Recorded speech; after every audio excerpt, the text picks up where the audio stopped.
Good afternoon, everyone. If you can please mark yourself present on the e-voting devices.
Okay, I will now call on those who have not marked themselves.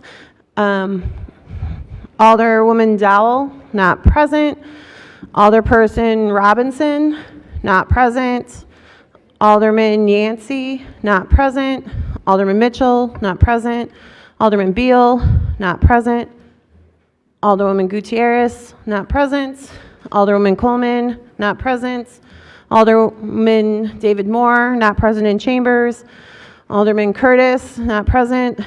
Alderwoman Jeanette Taylor, not present. Alderman Mosley, not present. Alderman Rodriguez, not present. Alderwoman Scott, not present in the chambers. Alderperson Sigcho Lopez.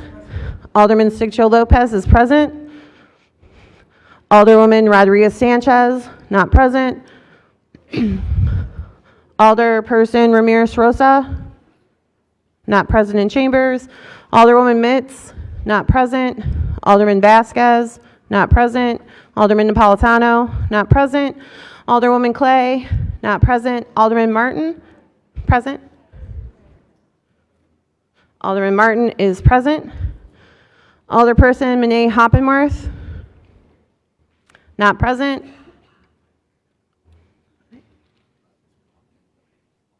Okay. Everyone in the chambers has been recorded. Alderman Rodriguez Alderman Gutierrez of 14 is here. Okay. Quorum is now closed. Thank you. We have a quorum. Alderman Rodriguez Sanchez, Scott, Yancey, Mosley, Taylor, Coleman, Moore have requested to participate in today's meeting remotely under Rule 59. Alder Rodriguez Sanchez is away on business. The public body, Scott, Mosley, family emergencies, Moore, medical issue, Yancey, Coleman, and Taylor are ill. Alderman Lopez, do you care to make a motion? Good morning, Mr. President. With the exception of Alderwoman Coleman, who is next to me, I move that she has a miraculous recovery, that she is allowed, that all members listed are allowed to participate remotely. Thank you very much. With the exception of Alderwoman Coleman, who is actually here, all those in favor of the motion of allowing then the 6 stated alders to participate in today's meeting remotely signify by saying aye. Any opposed say nay. In the opinion of the chair, the ayes have it.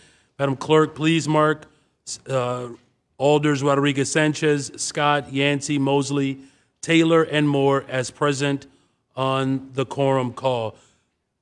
Please, the chair recognizes Alder Vasquez. Thank you, Mr. President. Just want to be marked here for the quorum. Please indicate and mark Alder Vasquez here for the quorum. Please.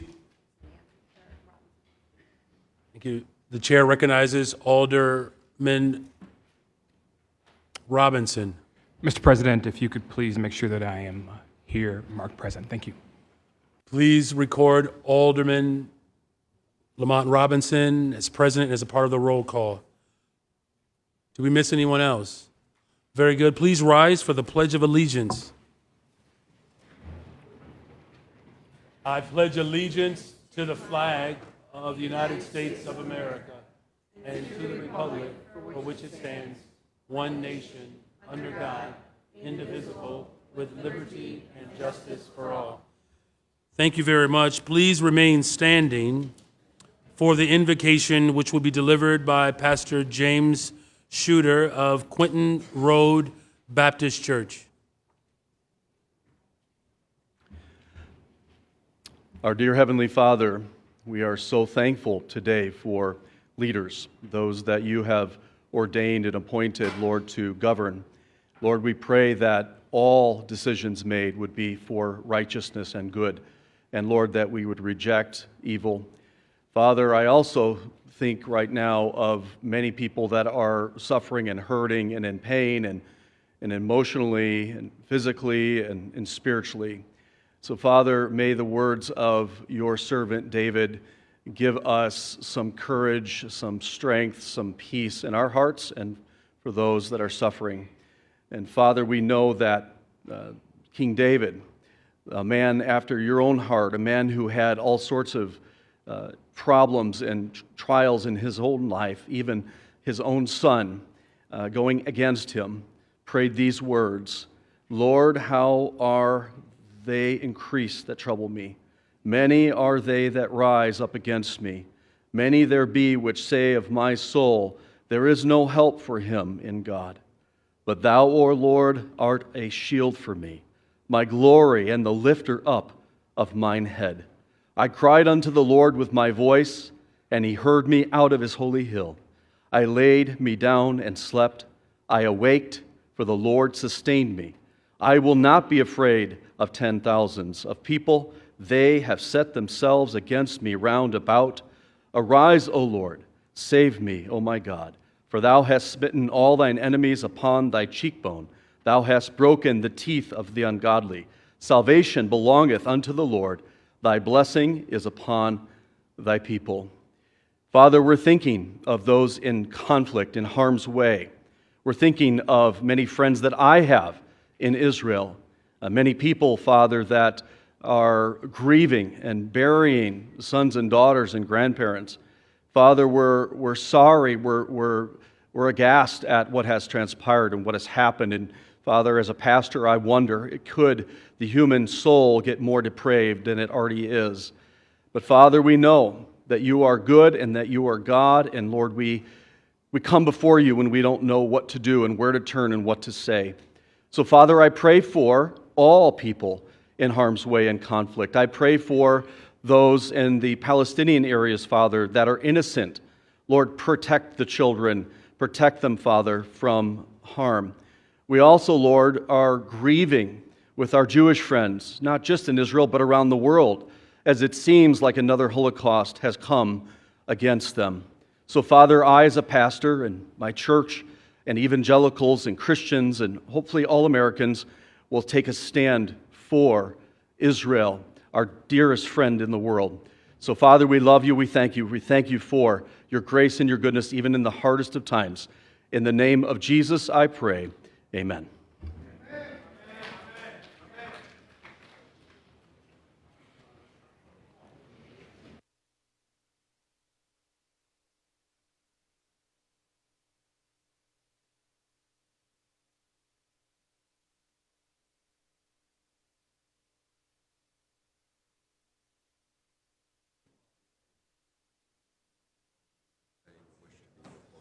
Madam Clerk, please record Alderman Matt O'Shea as president as a part of our quorum. Madam Clerk, please read the call of today's special meeting. The following call for a special meeting of the City Council was filed in the clerk's office on Wednesday, October 11th, 2023 at 1:36 p.m. To the honorable members of the City Council, ladies and gentlemen, together with Alderman Silverstein, Lopez, and Villegas, I hereby call a special meeting of the City Council to be convened on Friday, October 13th at 1:40 p.m. in the City Council chamber for the following purpose and no other purpose whatsoever: to consider a resolution condemning Hamas's attack on Israel. Very truly yours, Brandon Johnson, Mayor. Thank you. This is time for public comment.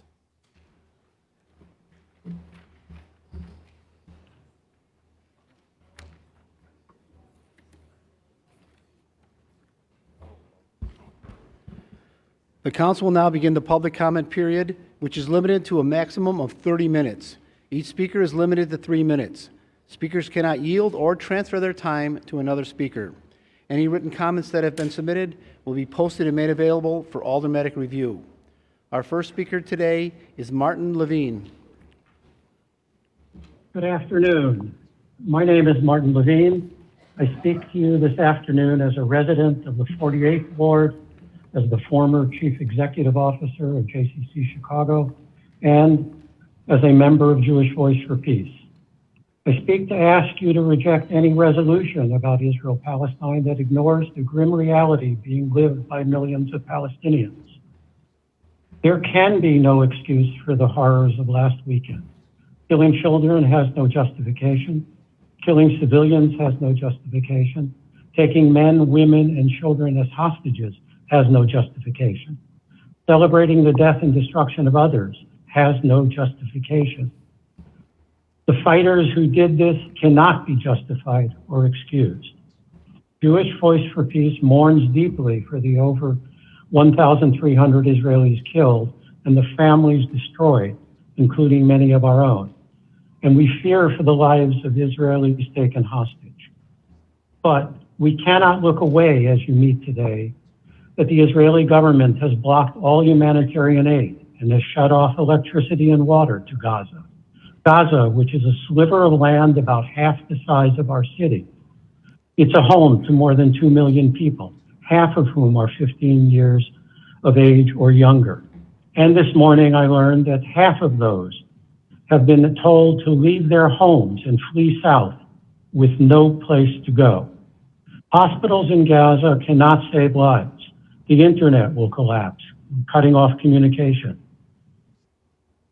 with the outside world, and drinking water will run out. Gaza will be plunged into darkness, turning neighborhoods to rubble. Still worse, Israel has openly stated its intention to commit mass atrocities and even genocide, with Prime Minister Netanyahu saying, and I quote, that Israel will reverberate for generations. And Defense Minister Yoav Gallant said that Israel is fighting human animals and should act accordingly. As Jews, we know what happens when people are called animals. You cannot ignore the millions of Palestinians who live in the territories as non-citizens under Israeli control, whose lives have been brutalized for decades, living in what Israeli and international human rights organizations have concluded are conditions of apartheid. Hamas has committed an atrocity, but does that now justify the committing of new atrocities against the Palestinian people? A policy of unconditional support for Israel does not keep the Jewish people safe. If we have learned anything from the last 75 years, it should be that lesson. The city of Chicago does not have to participate in a deadly cycle of violence. We can act with moral clarity. Mr. Levine, we want to thank you very much for your comments. However, your time has expired. Our next speaker is Dan Goldwyn. I am Dan Goldwyn of the Jewish United Fund, Jewish Federation of Chicago. 2 days ago, I spoke to the City Council about how Hamas terrorists invaded Israel's sovereign territory and unleashed a frenzy of murder, rape, torture, and kidnapping, the likes of which the Jews last experienced during the Holocaust. Over 1,300 Israelis were murdered, over 3,000 were injured, and between 150 and 200 were kidnapped and taken back to Gaza in less than 24 hours. Hamas's spasm of murder, rape, and torture was not politically motivated. It was not in the pursuit of lofty goals such as freedom, equality, and independence.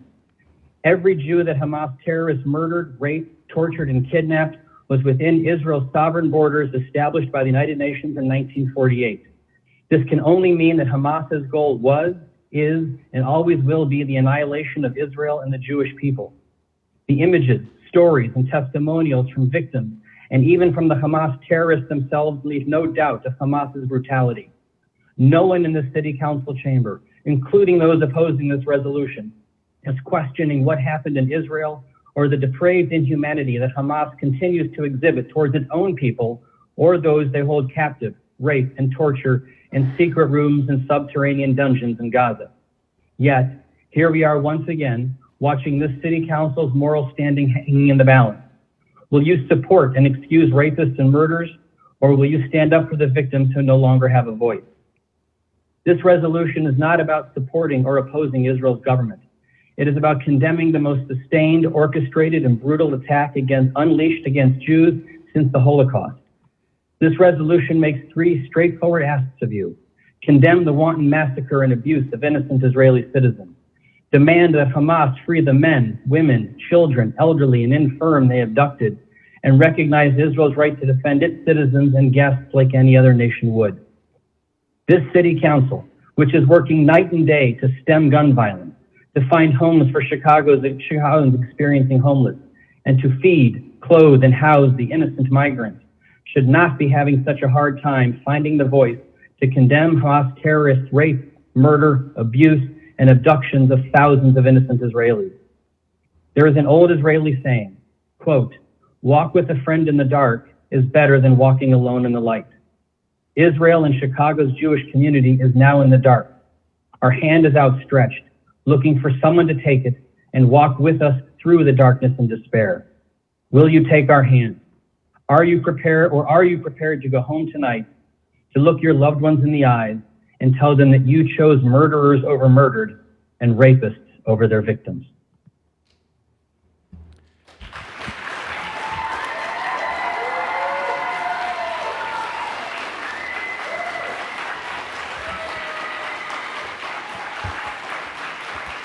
Thank you very much for your comments. Our next speaker is Rabbi Levi Mispovsky. Thank you. I'm the Executive Director of the Chicago Rabbinical Council, based in the 50th Ward. Ladies and gentlemen, in the course of your important work on behalf of the citizens of this great city, you deliberate and decide on all sorts of civic matters. Today, this special session has been called to consider a matter that is of utmost importance to the soul of the city and to the society of the just and decent individuals that reside here. You have been given the privilege and the responsibility of leadership. Your constituents have chosen you and look to you for your leadership. Just a few days ago, the morning serenity of a Jewish holiday was horrifically shattered by an unparalleled act of terror committed against innocent Israeli citizens, against Jews.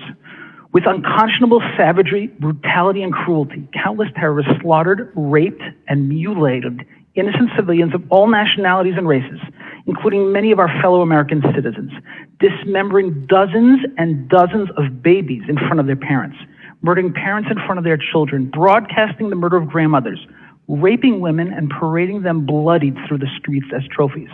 Up to 200 were taken hostage, some bound and immediately executed, others tortured and taken to captivity. Throngs in Gaza were filmed themselves, rejoicing at the arrival of Israeli hostages. Hundreds of Palestinians surrounded pickup trucks laden with Israelis, dead and alive, cheering and partying. This ghoulish celebration played out in other cities in the Middle East, and to our horror, even in these United States, and even in this great city. You will hear the howling vitriol and hatred of those who have abhorrently claimed that these babies were not civilians, that the dismembered and organized rape somehow advanced the cause of freedom. You'll hear the butchers referred to as militants, gunmen, or freedom fighters. Radical actors across the political spectrum are justifying and even celebrating Hamas's barbaric acts against the Israeli outline and on our streets with sadistic joy and apocalyptic fervor. There is a battle raging, a battle between good and bad, between deep, deep darkness and light, between hatred, racism, and inhumanity, and between people of good conscience everywhere. We are scared. We are not okay. The murderers cried Jews when they slaughtered. And the Hamas called for today to be a general day of mobilization to threaten us here in Chicago and Jews everywhere. We hear loud, raucous voices cynically advancing a fallacious moral equivalence, but there is none. Educate yourselves. Hamas is focused on the bloodshed of innocents, and Israel does not target civilians. Listen to the words of President Biden. We are witnessing abject evil. Our city looks to you for leadership and condemnation. There's no room for nuance, political moralizing, attempted justification, or moral equivalence. Please support this resolution and then go back to your constituencies and lead. We need each and every one of you, every civic leader, every religious leader, to speak with a clear moral voice. We cannot afford silence to even unwittingly be complicit in supporting any culture of such abhorrent evil.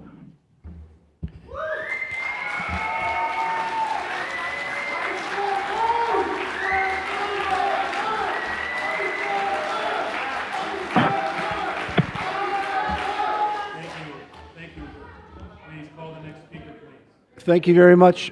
Our next speaker is David Goldenberg. Thank you. Mr. Mayor and members of the City Council, my name is David Goldenberg, and I'm the Midwest Regional Director of the ADL, the Anti-Defamation League.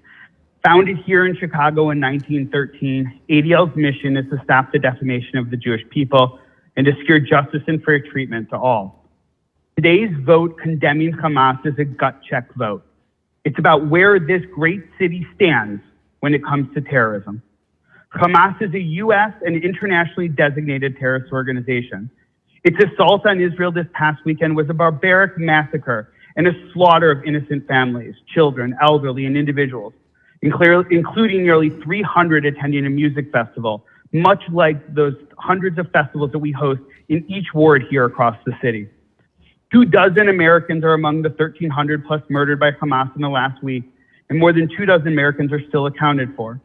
Around 150 children, women, and men, ranging from babies as young as 9 months to elderly Holocaust survivors, were kidnapped and taken as hostages into Gaza by Hamas and others.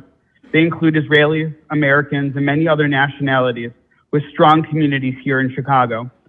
And as news reports have shown, hostages have been paraded around, mocked, and their suffering celebrated, posted on social media, and Hamas is now threatening to begin executions.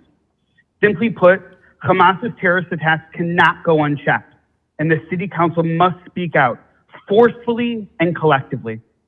As a community, we mourn for the innocent Palestinians who have been and will continue to suffer in this war. We know there are many Palestinians and Muslims in our community who are deep in pain right now as well.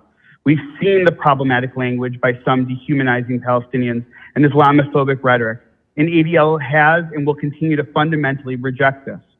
But when it comes to Hamas, there are no nuances. There is no gray area. It's not about statehood or peoplehood. For Hamas, it's about terrorism, and it's about killing Jews. And the chants we have heard on the streets across the country, including right on Michigan Avenue in the last 48 hours, calling for quote-unquote Zionists to be run out of the city, no, they are not talking about Israel. They are talking about Jews, full stop. And for those who have come to suggest to this council that their Jewish consciousness tells the council members to reject this vote, understand Hamas will come for all of us because we are all Jewish. The massacre carried out by Hamas against unarmed and innocent children, families, and others was medieval, and the appropriate points of comparison are Al-Qaeda and ISIS. Today, the City Council must lead and say that is not okay. The council must unequivocally condemn Hamas's actions and reject any suggestion comparing an act of terrorism and a sovereign country's right to defend the safety and security of its own citizens. I urge all of you to vote yes, and thank you. Thank you. Thank you very much. Thank you very much. Please call the next.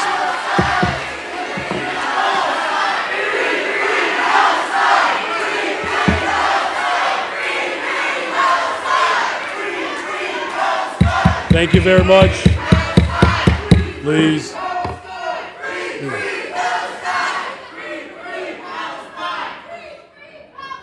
Please call the next speaker. Our next speaker is Gabriel Miller.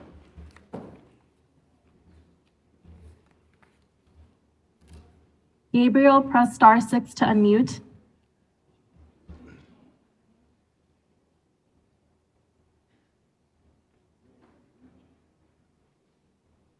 Hello, and thank you for having us to provide our comment. I would like to add my voice to the chorus here today in opposition to this ridiculous resolution. At a time when the rest of the world is condemning Israel for committing war crime after war crime, Chicago is fiddling around on whether to condemn Hamas. By doing so, Chicago will be doing its part in enabling the genocide of Palestinians. And this resolution acts like it's on the side of innocent civilians. So in that case, I'd like to add, are you considering a resolution condemning Israel for using white phosphorus against the civilian population? Are you considering condemning Israel for its planned war crime of forced removal of 1 million Palestinians from northern Gaza? Are you going to condemn them for cutting off food, water, and electricity to Gaza, another war crime called collective punishment? Did it ever cross your mind to condemn Israel when they assassinated Palestinian journalist Shireen Abu Akleh in broad daylight, or when they brutalized the people carrying her coffin peacefully, or when Israeli snipers killed innocent peaceful protesters throughout the March of Return? Did the people in office before you ever consider condemning Israel at any point? Since its inception, when it crammed a country full of people into a 60-mile corner of their own country, creating the largest concentration camp in history, the largest open-air prison in the world? The answer is a resounding no. You never considered it, nor did your ancestors. But unfortunately for you, times have changed. The world is increasingly aware of the crimes of Israel and increasingly aware of the framework of politicians who enable their continued apartheid by resolutions such as these.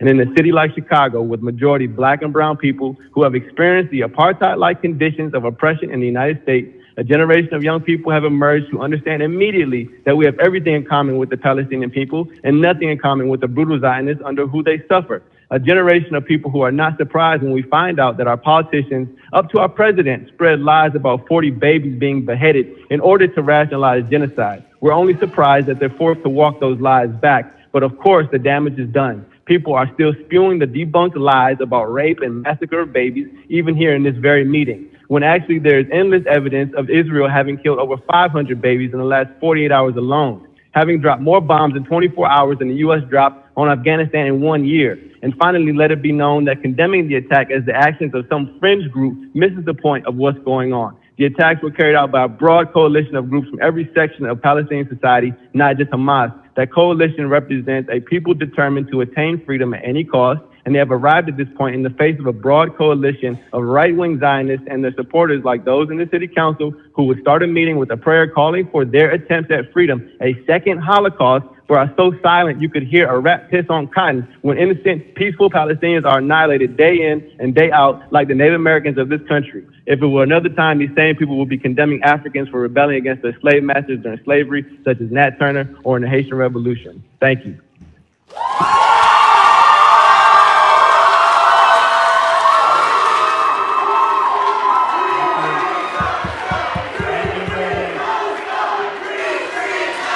Thank you, thank you.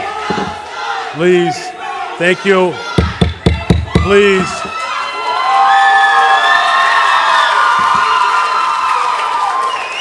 Sir, I would ask you, sir, please have a seat. Please, sir, have a seat. Thank you.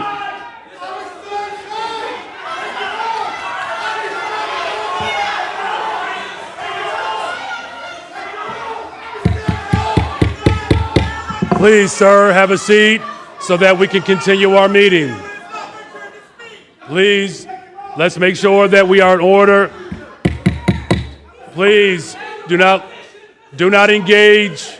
Do not engage.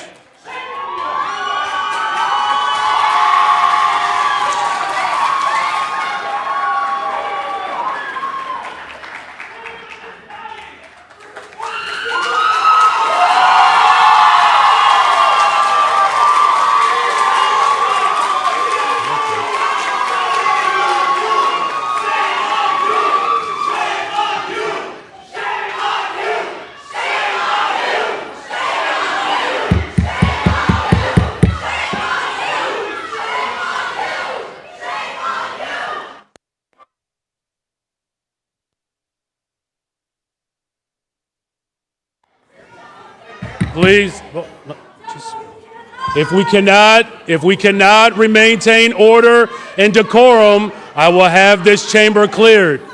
Just listen. If you cannot remain calm and in order, I will have this chamber cleared. I'm not going to clear it. I'm asking you all, stay with, we're good. Listen, look this way, please. Look this way, please. If you cannot maintain some level of decorum, I will clear this chamber. That is not my intention. We have a few more speakers that have signed up to address this matter publicly. That's what we do in a democracy. Give people the ability and the opportunity to express themselves, and you have a right to disagree. But I expect, stay with me, but I expect that there be some decorum and some order. That is what I'm asking of this body. Mr. Clerk, would you please call the next public speaker? The next speaker today is Noor Hassan.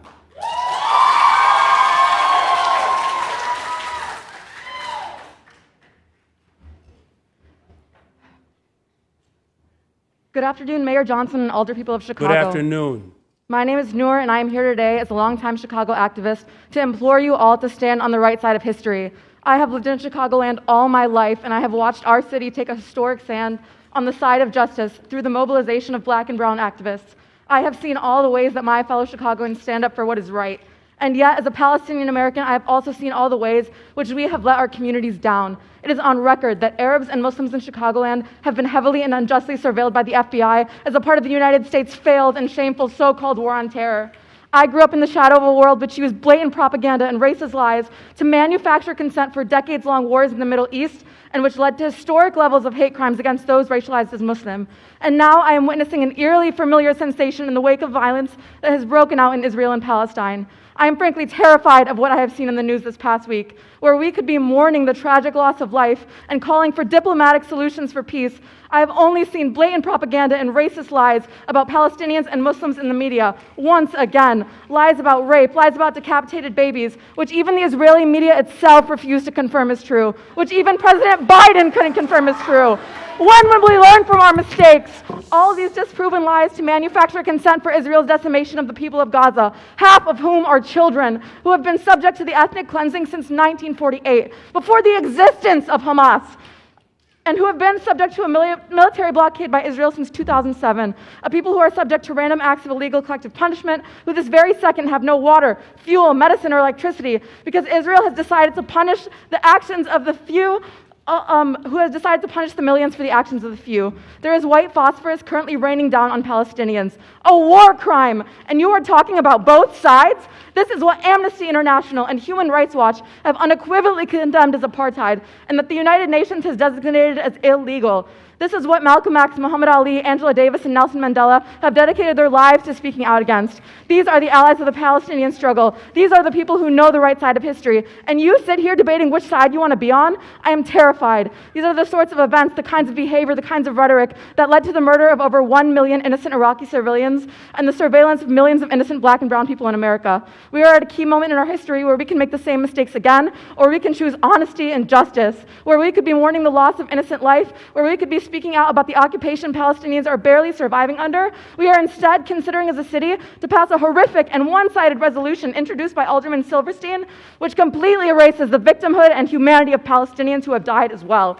We are barely sympathized with as a people when we are alive. Now we cannot even be mourned in death. This is despicable. Alder people, I implore you to say no to this resolution and work with us to draft a better one. Thank you for your time, and please vote no. Thank you. Thank you. Mr. Clerk, please call the next speaker. Listen, we're not doing that. Don't do that. Don't do that. Don't do that. Listen to me for a quick second, y'all. You give your presentation and you speak, people clap, we move to the next one. You don't have to shout people down that you disagree with. We're almost through this. When someone speaks, you can clap, and then we move on to the next speaker. We can do this, you all. We are better than this. Regardless of how you feel about this position, I am asking this public to maintain some level of decorum. Let the person speak, If you agree with them, you can clap. When that clap ends, we'll go to the next speaker. It's not that complicated.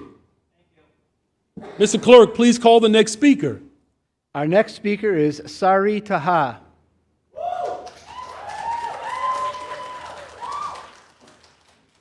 And by the way, I appreciate the snaps because it's a little more subdued. Thank you.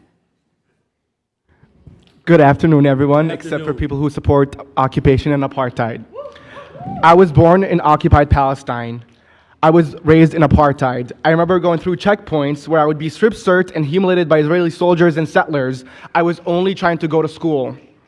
I come today to talk to you about Israel's massacres of defenseless Palestinian civilians in Gaza, which is internationally recognized as an open-air prison.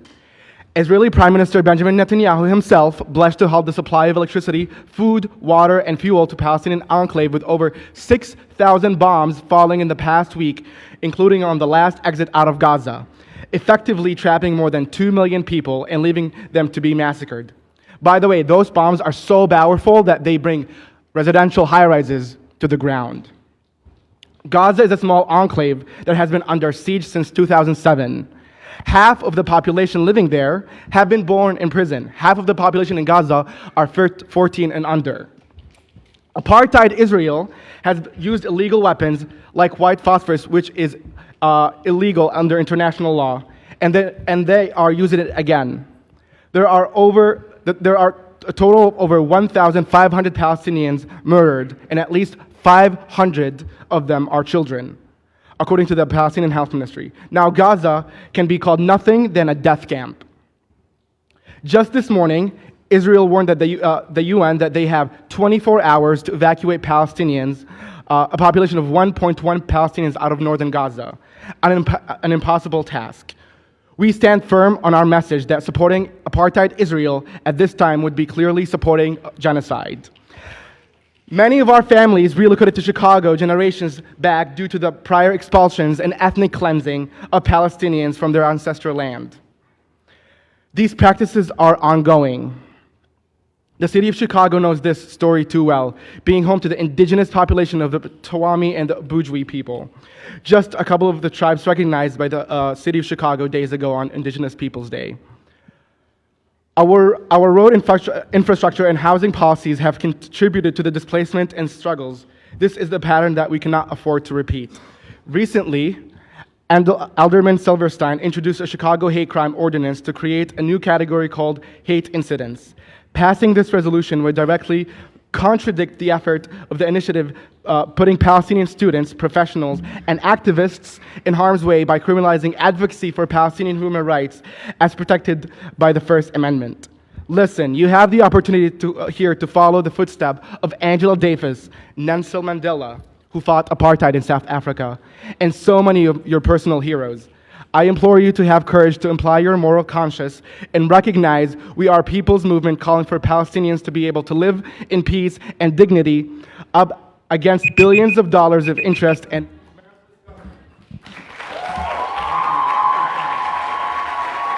Thank you very much for your comments. Our next speaker is Ephraim Prero.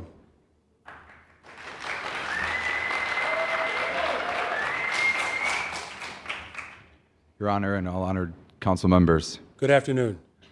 Today I stand before you on behalf of my family, my friends, my community, the people of Israel, and on behalf of the Simon Wiesenthal Center, an organization that for decades has been committed to confronting hatred, promoting human rights, and defending the safety and security of the Jewish people worldwide. We stand here in support of Alderman Deborah Silverstein's resolution that asks this council to condemn the massacre of Israeli civilians and recognizes the right of Israel, a sovereign nation, to defend its citizens and uphold the value of democracy. Simon Wiesenthal, after whom our center is named, is a Holocaust survivor who lost 89 members of his family and devoted his life to ensuring the atrocities of the Holocaust were neither forgotten nor repeated. We have not seen brutality and murder of the Jewish people like this since the Holocaust. Hamas has been designated a terrorist organization by most of the world's countries, including the United States. Their brutality and complete inhumanity towards Israeli civilians, ordinary people like every one of us in this room, was not just a blow to the sovereign state of Israel, but to the Jewish people. Nearly half of the Jewish population worldwide lives in Israel, and only the Jewish state in the world.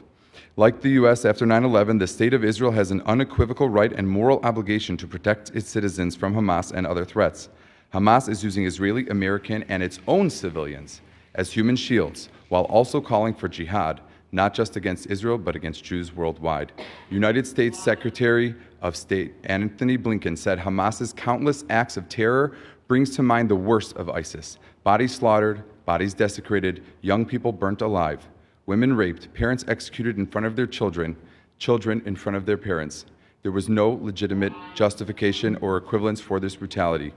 Alderman Silverstein's resolution represents an unyielding stand against terrorism and deliberate targeting of civilians, similar to President Biden's own statements, and sends a message to the city's Jewish citizens and the world that the city of Chicago has not turned its back on them. Martin Luther King Jr. said, "In the end, we will remember not the words of our enemies, but the silence of our friends."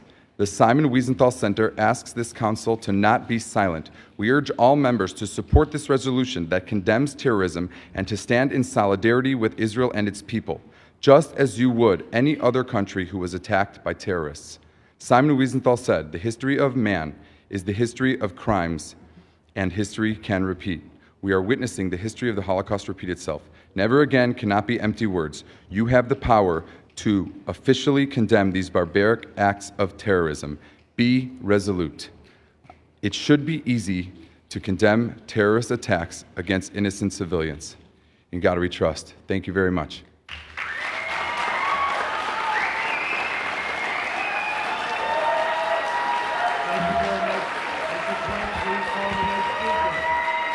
Thank you very much. Our next speaker is Nazak.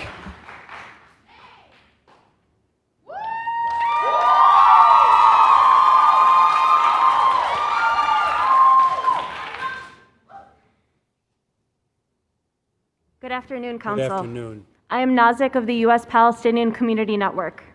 The definition of genocide is the deliberate killing of large numbers of people from a particular nation or ethnic group with the aim of destroying that nation or group. Israel has announced its intention to empty Gaza of its inhabitants, and this, according to the definition, is genocide. Israel is committing war crimes every minute, and this is not the first time Israel violates international law to commit atrocities on the Palestinian people. Almost 2,000 Palestinians, 500 of whom are children, were killed in Gaza in the last week with white phosphorus bombs, which is in violation of international law. The media, politicians like Silverstein, Ray Lopez, and the West as a whole now have blood on their hands as they justify actual documented mass murder of Palestinians, including children. The Palestinian population, millions of people under occupation by Israel, live under constant harassment, violent arrest, brutal violence, and ethnic cleansing. This brutal violence isn't new, as we have always known the realities of our people on the ground, living under a vicious apartheid regime, and we understand what they are facing. Your support of this resolution today is supporting Israel's genocidal actions against the Palestinian people. It is absolutely hypocritical and shameful to have a resolution to condemn Palestinian violence, but to not have passed a resolution condemning the decades of Israeli brutality and violations of Palestinian national and human rights. Murdering women, children, and entire families in Gaza is not ethical. Bombing hospitals, schools, medical centers, and cutting off power, food, medical aid, and access to clean water is not ethical. This resolution does not address the suffering of the Palestinian people and their demands for liberation. As occupied people, international law gives us the right to resist illegal and military occupation by any and all means necessary. Your selective rage is shameful, and it is racist, and we will remember every person who supports this resolution as a coward. No liberation movement has ever won their liberation by waiting for others to liberate them or by surrendering to their oppressors. We are not here to ask you to do the right thing. We are here to challenge Zionism and its supporters because we know that violence does not end until we end the Zionist occupation and the colonization of Palestine and all Arab lands. Mayor Johnson, please don't forget your commitments to our community who organized Arabs for Brandon and work to elect you as our progressive champion. Thank you.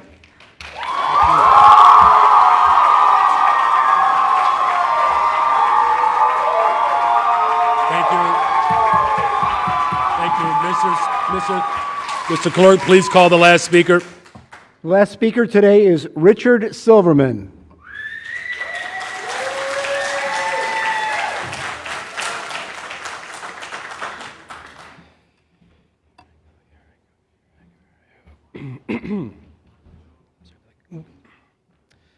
Hi, everyone. Good afternoon, Mayor Johnson. Good afternoon.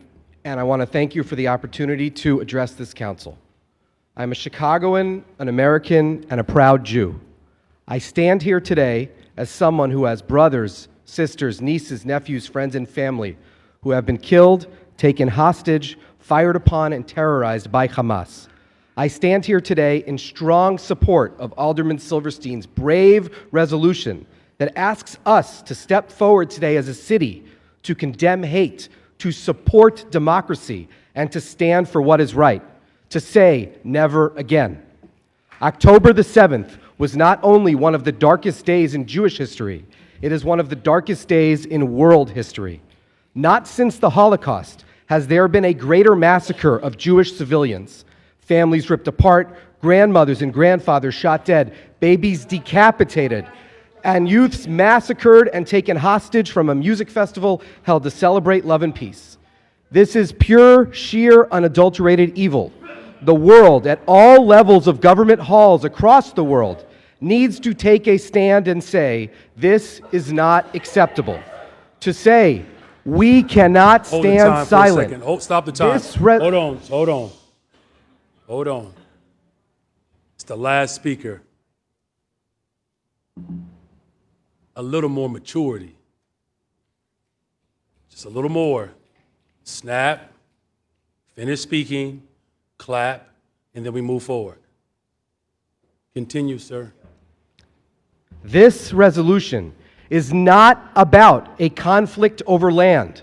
It is not about a political issue. It is about saying to the world that Chicago stands for what is right. Chicago stands against hate and terror. This is simply about condemning, without equivocation, without justification, and without explanation, a deliberate, massive, murderous attack on the Jewish people simply for being Jewish and daring to live in our people's historic homeland. As this council well knows, the threat of Hamas is not only to Israel and the Jewish people, it is to the entire world. That includes our Muslim cousins and friends. They hold their own people hostage, using civilians as human shields, spreading misinformation, and prohibiting people from leaving Gaza. The tragedy of blood spilled in Gaza is on their hands. It should be easy to pass this resolution. This should be the easiest thing you all do for your entire city council term. I often ask myself, how did the world allow the Nazis to rise to power and allow the Holocaust to happen? How did the world not see and not intervene? As I stand here today, seeing the number of people that have spoken out over the course of this whole week across the world and in our city in support of Hamas, and the people who've spoken out today against a clear, unqualified, and unequivocal statement that simply condemns Hamas terror, I now know the answer. Esteemed members of this council, I leave you today with a choice to choose between the forces of evil and those that oppose it. For the sake of our city and its residents, I hope you make the correct one. Thank you for your consideration, and Am Yisrael Chai.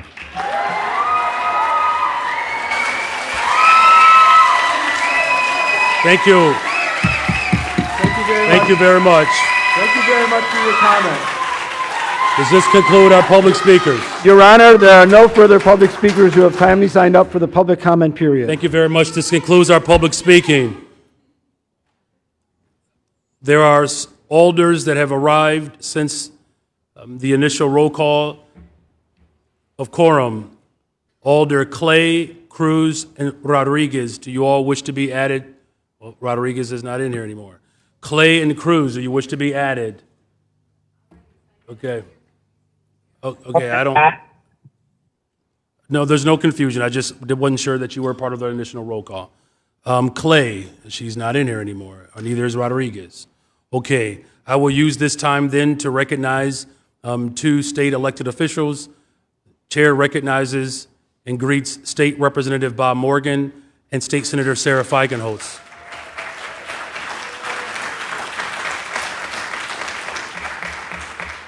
Okay. Alders Clay and Rodriguez have returned. Do you both wish to be added as part of the roll call? Please, Mr. Clerk, please add Alders Clay and Rodriguez to the roll call, as well as Alderman Beal. Were there any other alders that were not here, part of the initial roll call, that wish to be added? Very well. Oh, Alder Scott, you have already been added. You were part of the initial roll call. Thank you very much. Thank you. The chair recognizes Alderwoman Silverstein.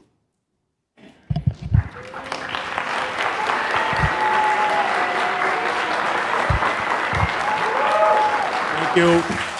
Thank you very much. Alderwoman Silverstein. Mr. President, I move for the temporary suspension of the rules for the immediate consideration of a resolution condemning Hamas's attack on Israel. Hearing no objections, so I object. ordered. I object. Mr. President, I object. Call the roll, please. This should be a roll call vote.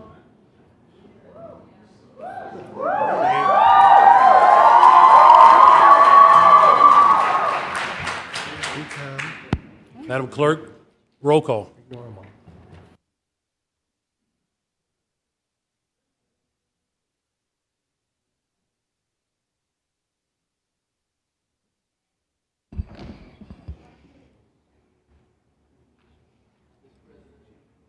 Chair recognizes Alderman Burnett. Yeah, Mr. President, just clarification on the roll call. Yeah, this is clarification for the motion to suspend the rules for immediate consideration of a resolution condemning Hamas's attack on Israel. Madam Clerk. Mr. Clerk. I'm sorry, Madam Clerk.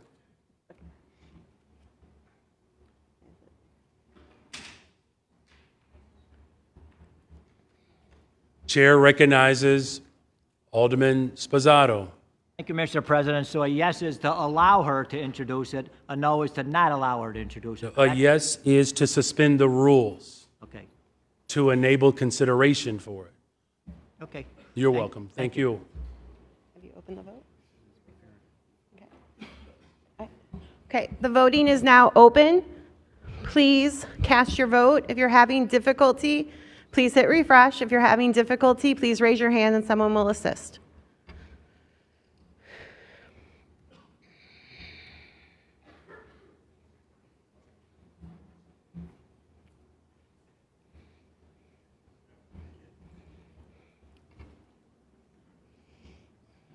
Who's online? Rodriguez Sanchez.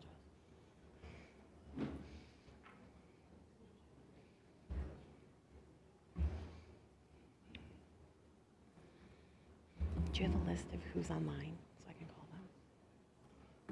That's fine. It's fine. It's fine.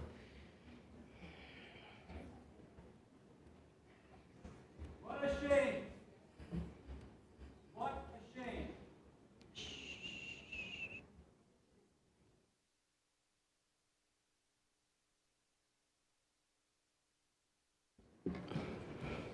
Okay, I will now call on those who have not cast their vote. Alderman Dow, not present. Alderman Yancey?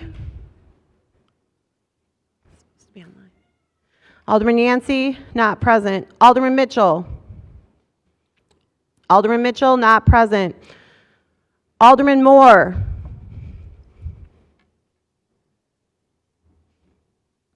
Alderman Moore, not present. Alderman Curtis? Alderman Curtis, not present. Alderwoman Taylor? No. Alderwoman Taylor is a no. Alderman Mosley? Yes. Alderman Mosley is a yes. Alderman Rodriguez? Alderman Rodriguez is not present in chambers. Alderwoman Scott? Yes. I'm sorry, can you say that one more time, Alderwoman? Yes. Alderwoman Scott is a yes. Alderperson Rodriguez Sanchez? No. Alderperson Rodriguez Sanchez is a no. Alderperson Ramirez Rosa, not present. Alderwoman Mitz, not present. Alderperson Vasquez, not present. Alderman Napolitano, not present. Alderperson Manai Hoppenworth, not present. Voting is now closed. Oh, this is Alderman Yancey. Somehow I got marked as absent. Alderman Yancey, would you like to cast your vote for a motion to suspend the rules? Yes. You're a yes? Yes. Okay. Please add Alderman Yancey as a yes. Voting is now closed.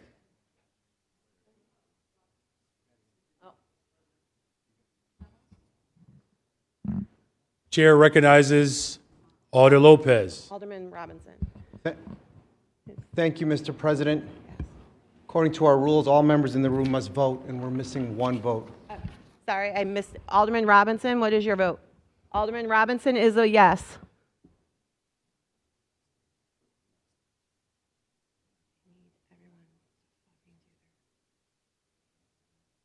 All right. Okay, now voting is closed.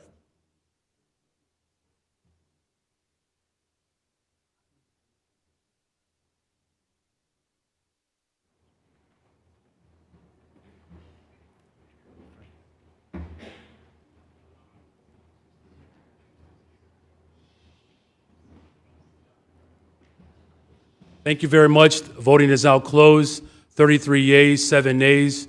So the motion to suspend the rules has failed. So in this regard, we can still continue to debate and discuss this matter, but we do not have the suspension of rules in order to cast a vote. So we can move forward and proceed with debate and discussion, but we do not have we do not have the suspension of rules to be able to actually vote.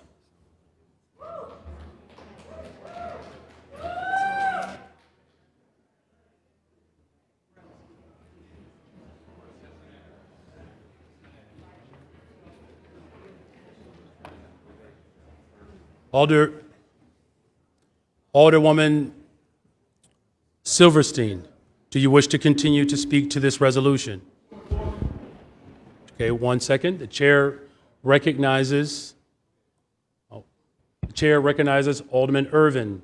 Per our rules, there are 2/3 of members present for rule suspension versus 2/3 of the council of people were present. But according to Robert's rules, 2/3 of those that are here, which our number would not be 34 because we do have some that are absent. Thank you, Alderman Irvin. 1 second, please.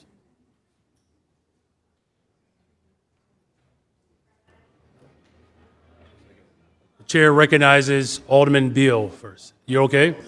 He'll defer. The chair recognizes Alderwoman Silverstein. I'd like to renew my motion to suspend the rules, now that there's more people in the body. Just 1 second. So your motion, you wish to renew your motion to suspend the rules. 1 moment. All right, in the opinion of the chair, that is allowed. So there's a motion by Alderwoman Silverstein to renew her motion for the suspension of the rules for the immediate consideration of the resolution condemning Hamas's attack on Israel. Madam Clerk, there's been a roll call. Madam Clerk, thank you.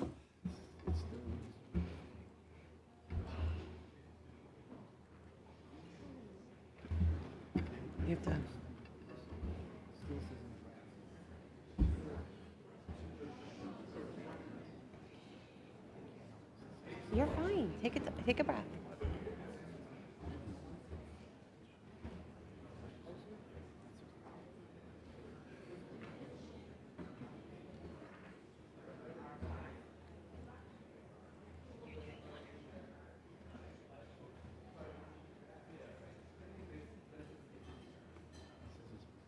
Okay. We have some time. You just have to take a deep breath. Okay. But we have to wait for Jeff to come back. You want me to have them vote, or you want to wait until Jeff? Okay. Voting is now open. Please hit refresh. Chair recognizes Alderman Bill. Mr. President, we never had a motion to reconsider that last vote, so that last vote is still open. That's first. And number two, Mr. President, under our rules and bylaws, we're at 33. Mr. President, you can cast a vote to break and get us to 34 if you so choose. Thank you, Mr. Alderman Bill.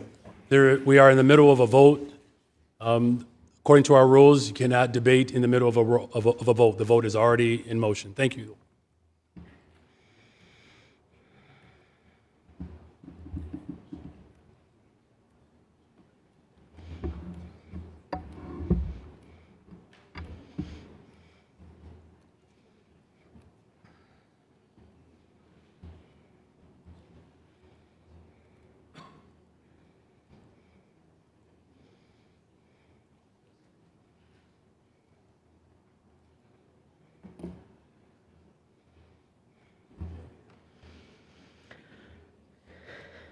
I will now call on those who have not marked themselves. Alderperson Laspada? Alderperson Laspada is a yes. Alderperson Robinson? Alderperson Robinson is a no. Alderman Yancey? Yes. Alderman Yancey is a yes. Alderwoman Gutierrez? Not present. Alderman Moore? Alderwoman Taylor? No. Alderwoman Taylor is a no. Alderman Mosley? Yes. Alderman Mosley is a yes. Alderwoman Scott? Yes. Alderwoman Scott is a yes. Alderperson Rodriguez Sanchez? No. Alderperson Rodriguez Sanchez is a no.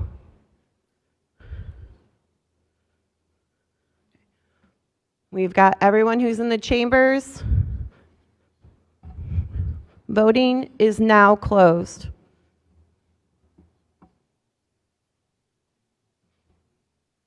Thank you, Madam Clerk. There are 33 yeas and there are 8 nays. So the motion to suspend the rules for a resolution condemning Hamas's attack on Israel, that motion has failed. Is there a motion to reconsider? The chair recognizes Alderman Bill. I disagree that we need 34 votes on an item that was posted in a timely manner within 48 hours. This is not anything special and out of the norm, so we only need 26. And with that, I appeal the ruling of the chair.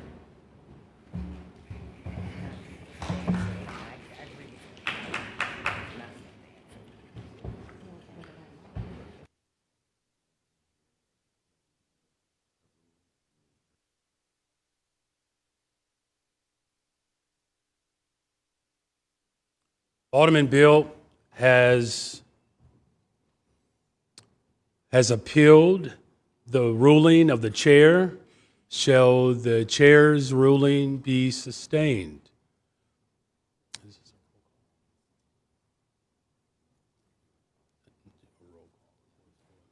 So the question is, should the ruling of the chair be sustained, that we need 34 votes in order to suspend the rules? We can do it by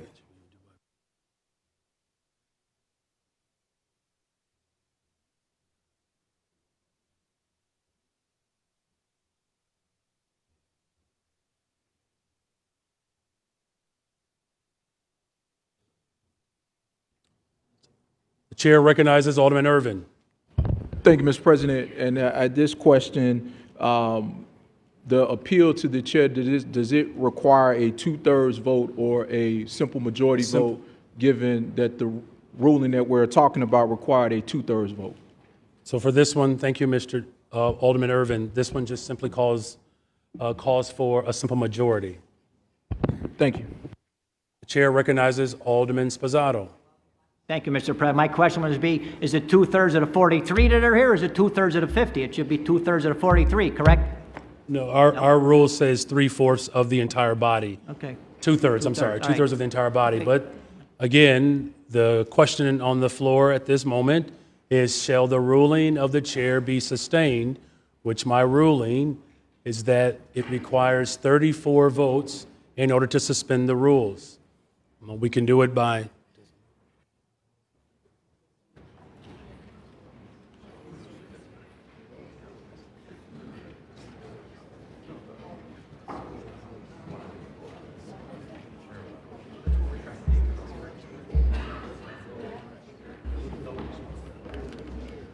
Okay, so the question and the voting that is now available to you, let's just do it by roll call. Is that okay?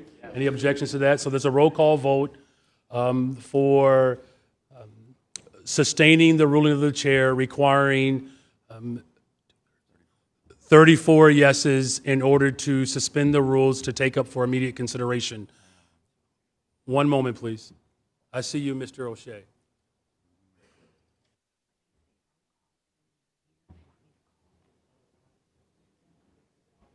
So before I recognize Alderman O'Shea, just for clarity, a no vote allows for this resolution to be read and considered and voted on. You would be overriding my ruling. The chair recognizes Alderman O'Shea. Mr. President, I would just ask that we lock the door so that no one else can leave. I don't know how to even respond to that motion, but the chair recognizes Alderman Irvin. Thank you, Mr. President.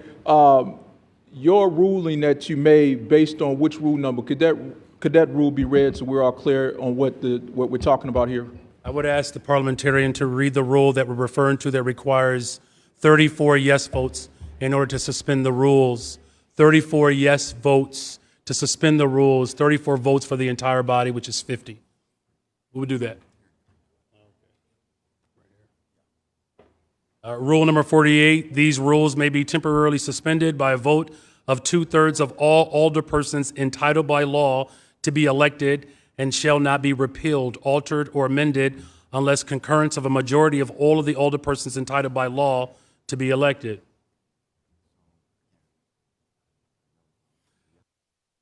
So again, a yes vote means you are in agreement with that rule, which would require 34 yes votes. A no vote means you wish to override my ruling and proceed with the resolution. Madam Clerk. Voting is now open. Please hit refresh and please mark your vote. If you need help, please raise your hand.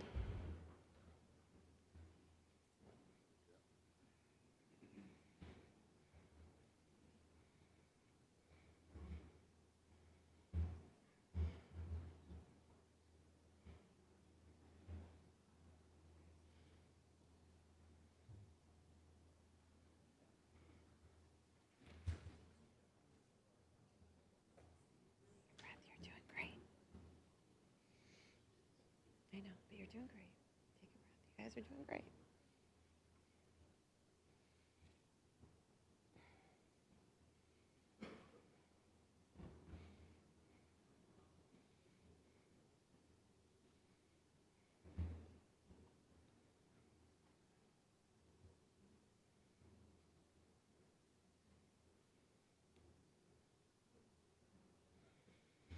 Okay, I will now call on those who have not marked themselves.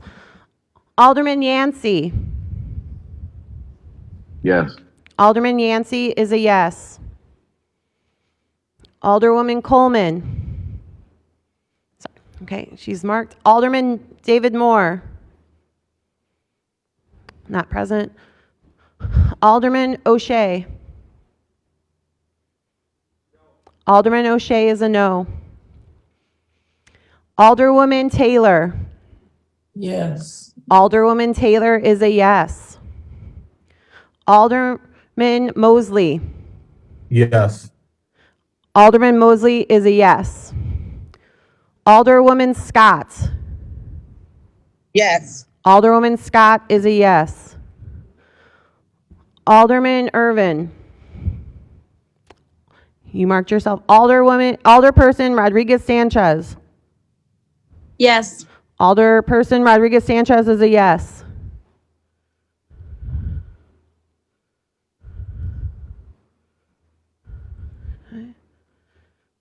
Everyone in chambers and remote. Alderman Ramirez Rosa is a yes. Please mark him from being absent too.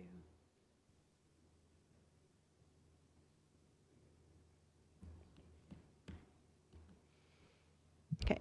Everyone in chambers has been marked. Alderperson Ramirez Rosa, we're marking you right now. Voting is closed. Please mark. I know he's a yes. So it'll be 19 yeas, 24 nays. It's okay. Take a minute. You guys are doing a great job. So now mark him as a yes.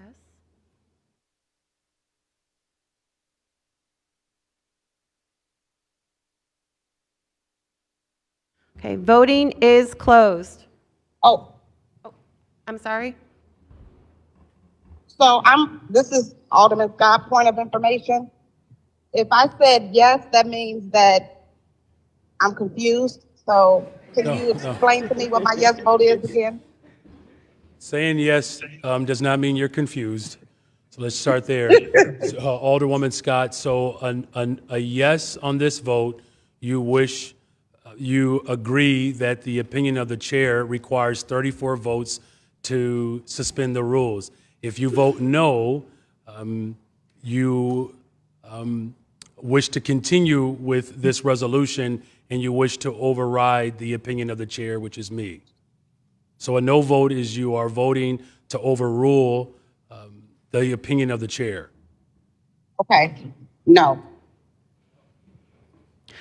Alderwoman Scott, your vote is no. Yes. Okay. So Alderwoman Scott votes no, correct? Correct. Okay.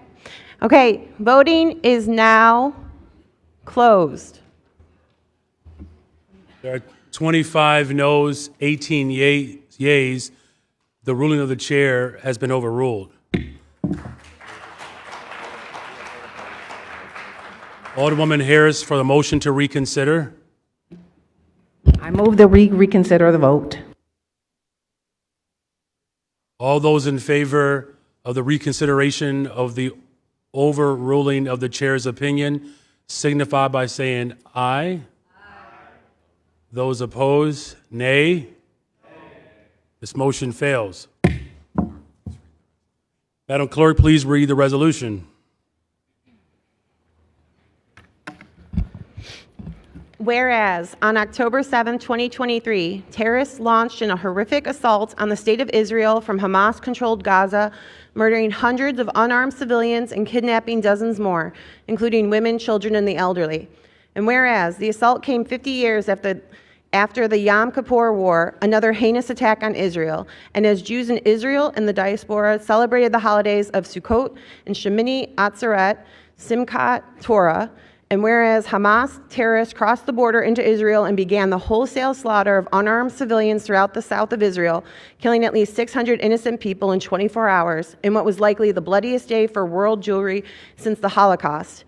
And whereas the attack was shocking in its brutality and cruelty, seeing the murder and abduction of innocent babies while parents were gunned down in front of their children in a slaughter, the scope of which has hardly been seen since the terrorist attacks against the United States on September 11, 2001. And whereas since October 7, 2023, the death toll in Israel has grown to more than 1,000 and is continually rising, including at least 260 innocent people murdered at the Tribe of Nova Music Festival, the worst civilian massacre in Israel's history, and nearly 3,000 Israelis injured to date, devastating number in a country as small as Israel.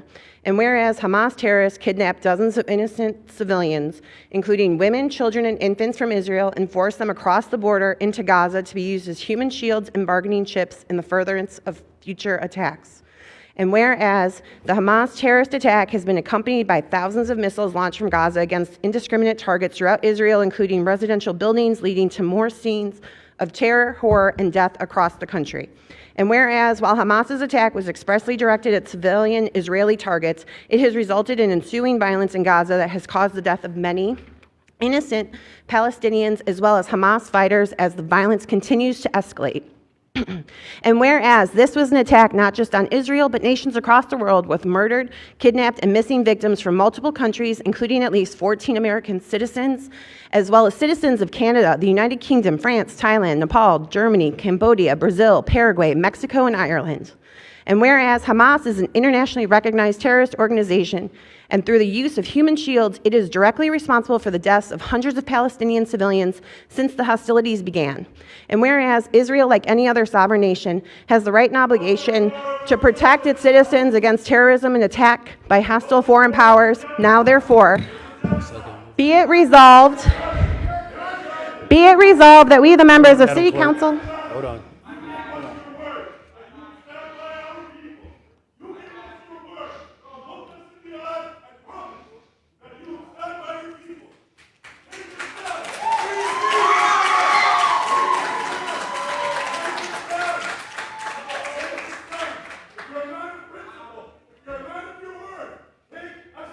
Could you please? Thank you very much. Thank you.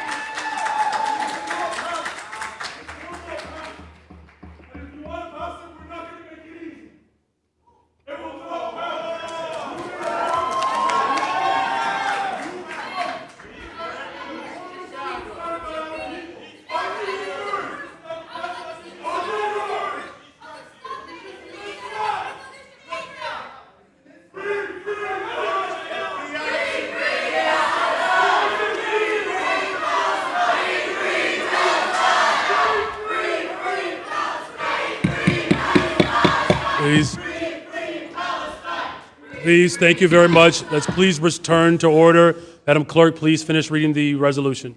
be it resolved that we, the members of the City Council of the City of Chicago, assembled this 13th day of October 2023, condemn this heinous terrorist attack by Hamas, stand in support of Israel, express our deepest sorrow for all innocent civilians, and pray for the safe release of all the hostages taken into Gaza. Thank you very much.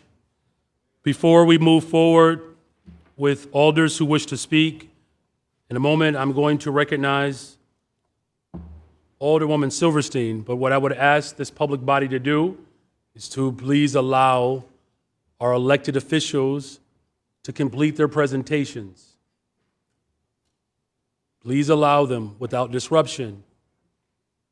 Now, I'm willing to understand your desire to agree or disagree, but what I would ask you to do is to do it with some level of cordiality.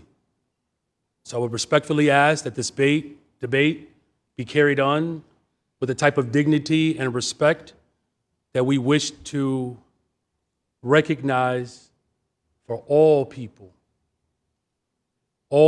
impacted by this conflict. Please remember, thank you. It's not okay. Excuse me, Mr. To our, please. Thank you. Thank you. Move down.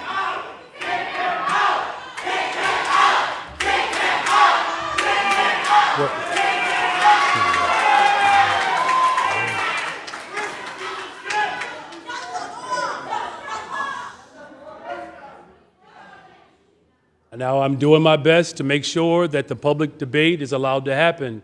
I do not wish to clear this public space.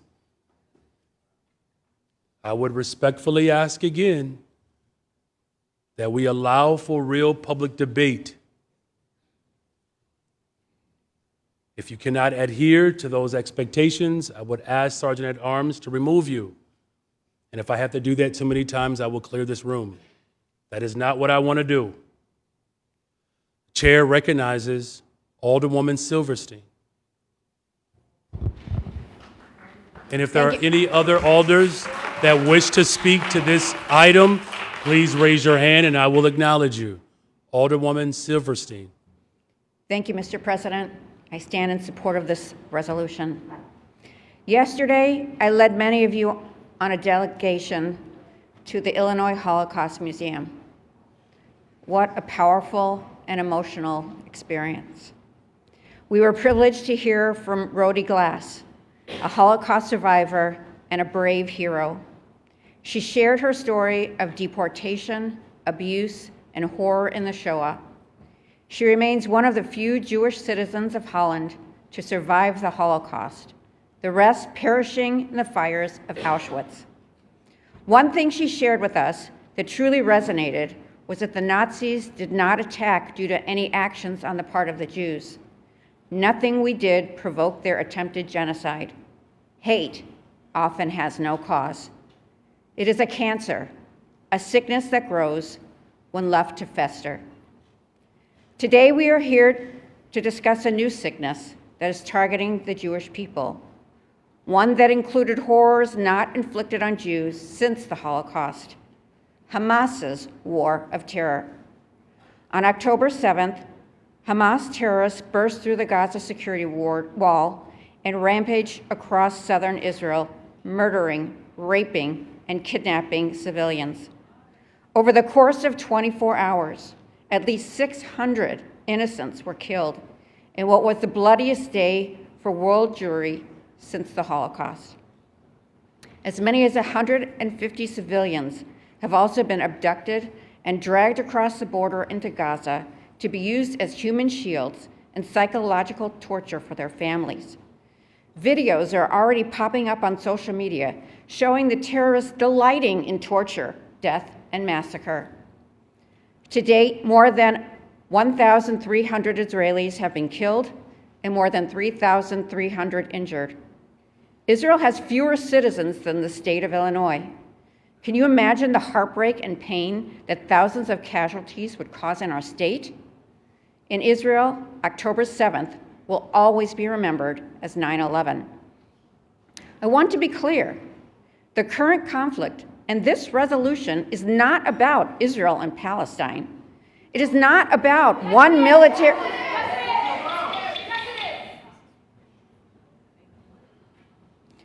It is not about one military against another. It's about it. Consider this the final warning. This is the final warning. If you continue to disrupt, I'm going to be required to remove everyone from the chamber. I do not want to do that. That is a decision that you have to make now. I've given you my final warning. Alderwoman Silverstein. It's about Israel versus Hamas, a democratic nation versus an internationally recognized terrorist organization. This resolution is very similar to the one that was introduced by the U.S. House of Representatives this week. 392 members signed on across party lines. Our nation is united behind the cause, and so should the Chicago City Council. For those of my colleagues who are still on the fence, I'd like to focus on some of the atrocities Hamas has carried out on October 7th. Terrorists attacked the Tribe of Nova Music Festival early Saturday morning. Hamas arrived in body armor, brandishing AK-47s and rocket-propelled grenades. They gunned down people, with many victims shot in their backs as they were running away. Other terrorists stood near the bomb shelters, waiting to shoot the people who sought refuge. At least 260 partygoers were murdered, and a still undetermined number were taken hostage. Kibbutz Ba'ari was a small town of around 1,000 people. It was known for its thriving printing shop and its art galleries. So far, at least 108 bodies have been found in the kibbutz. 108 out of 1,000, more than 10% of the population wiped out in one blood-soaked day. Gunmen in Be'ari were filming executing civilians as they begged for mercy, beating captives, burning homes with families inside, and mutilating the bodies of their victims. Kfar Aza was a small farming community of about 750 people. Thank you. That's it. Those who are Sergeant at Arms, please clear. Those in the upper chambers can remain. This body will stand at ease as we clear this for 5 minutes, as we clear this floor. Those upstairs can remain.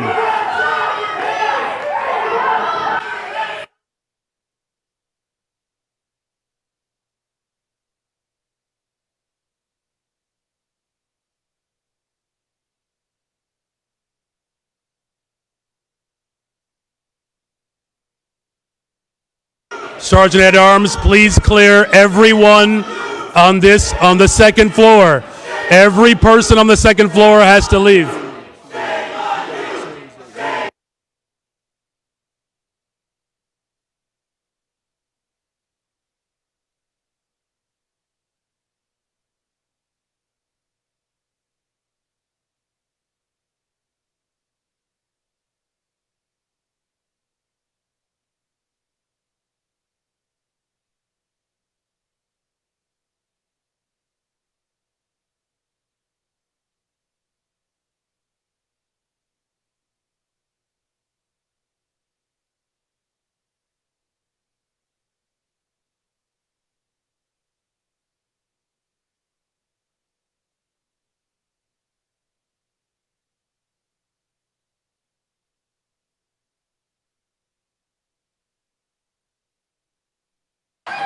Everyone on the second floor has to be removed. Everyone.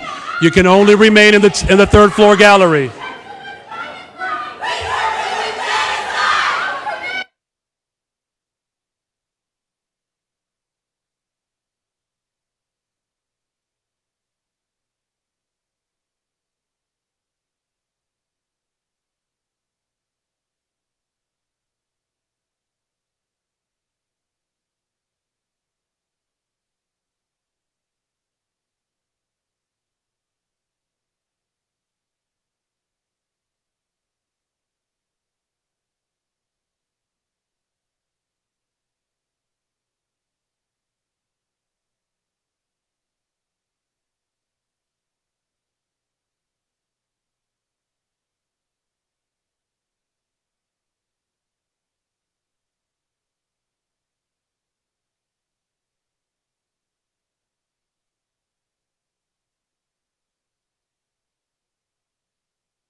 Every single member of the public who is on this floor must leave the floor.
We are back in session. The chair recognizes Alderwoman Silverstein.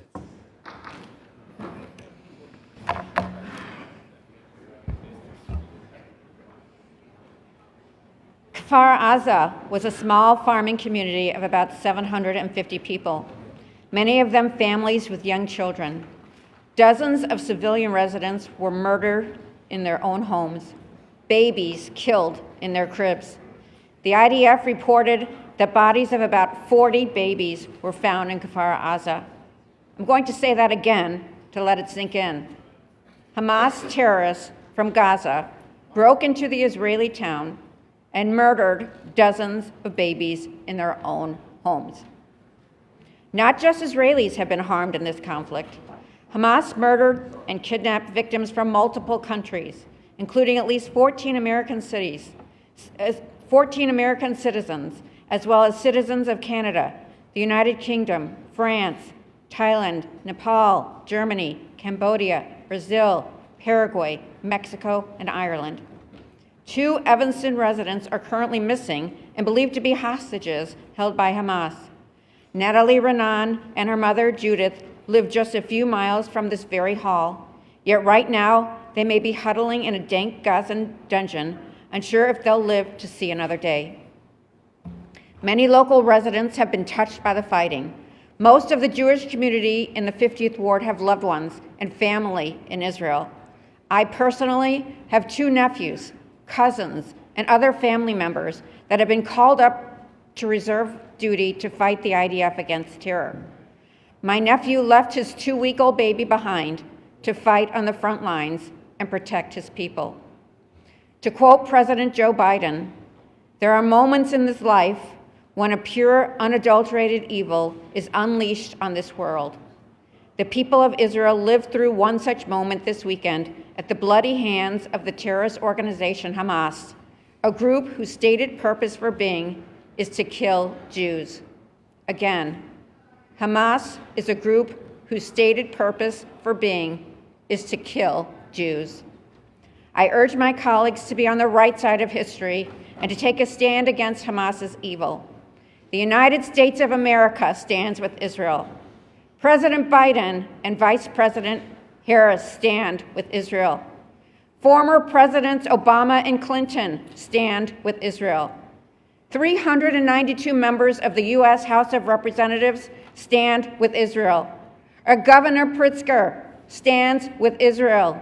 It's time now for Chicago to show our unequivocal support for the state of Israel as it deals with one of the worst terrorist attacks in human history. Am Yisrael Chai. Thank you. Thank you, Alderwoman Silverstein. The chair recognizes Alderman O'Shea. It's not on the floor. The chair recognizes Alderman Lawson. Thank you, Mr. President. I rise to be a strong supporter of this resolution. I am horrified, outraged, and heartbroken by the heinous terrorist attacks in Israel this past weekend. Hundreds of innocent families, children, and elderly were brutally murdered, and there are more than 150 people still being held hostage, including a mother and daughter from Evanston. That's more than 150 families living a nightmare as they hope and pray for their loved ones' return home to safety. Yesterday, I had the good fortune of beginning my day at the Holocaust Museum in Skokie, and I ended it at Temple Anshe Emet in my neighborhood. I want to thank you, Mayor, for being there to give your support and words of compassion to the Jewish community in my neighborhood, and also to Alderwoman Silverstein for her leadership on this issue. There were over 1,500 of my neighbors gathered to pray for peace, to pray for Israel, to pray for those innocents on both sides. There is fear in this community, in my community, about what may happen today and beyond as businesses, religious organizations, and institutions feel targeted, especially in this country. I cannot agree with anyone who attempts to justify these unspeakable actions.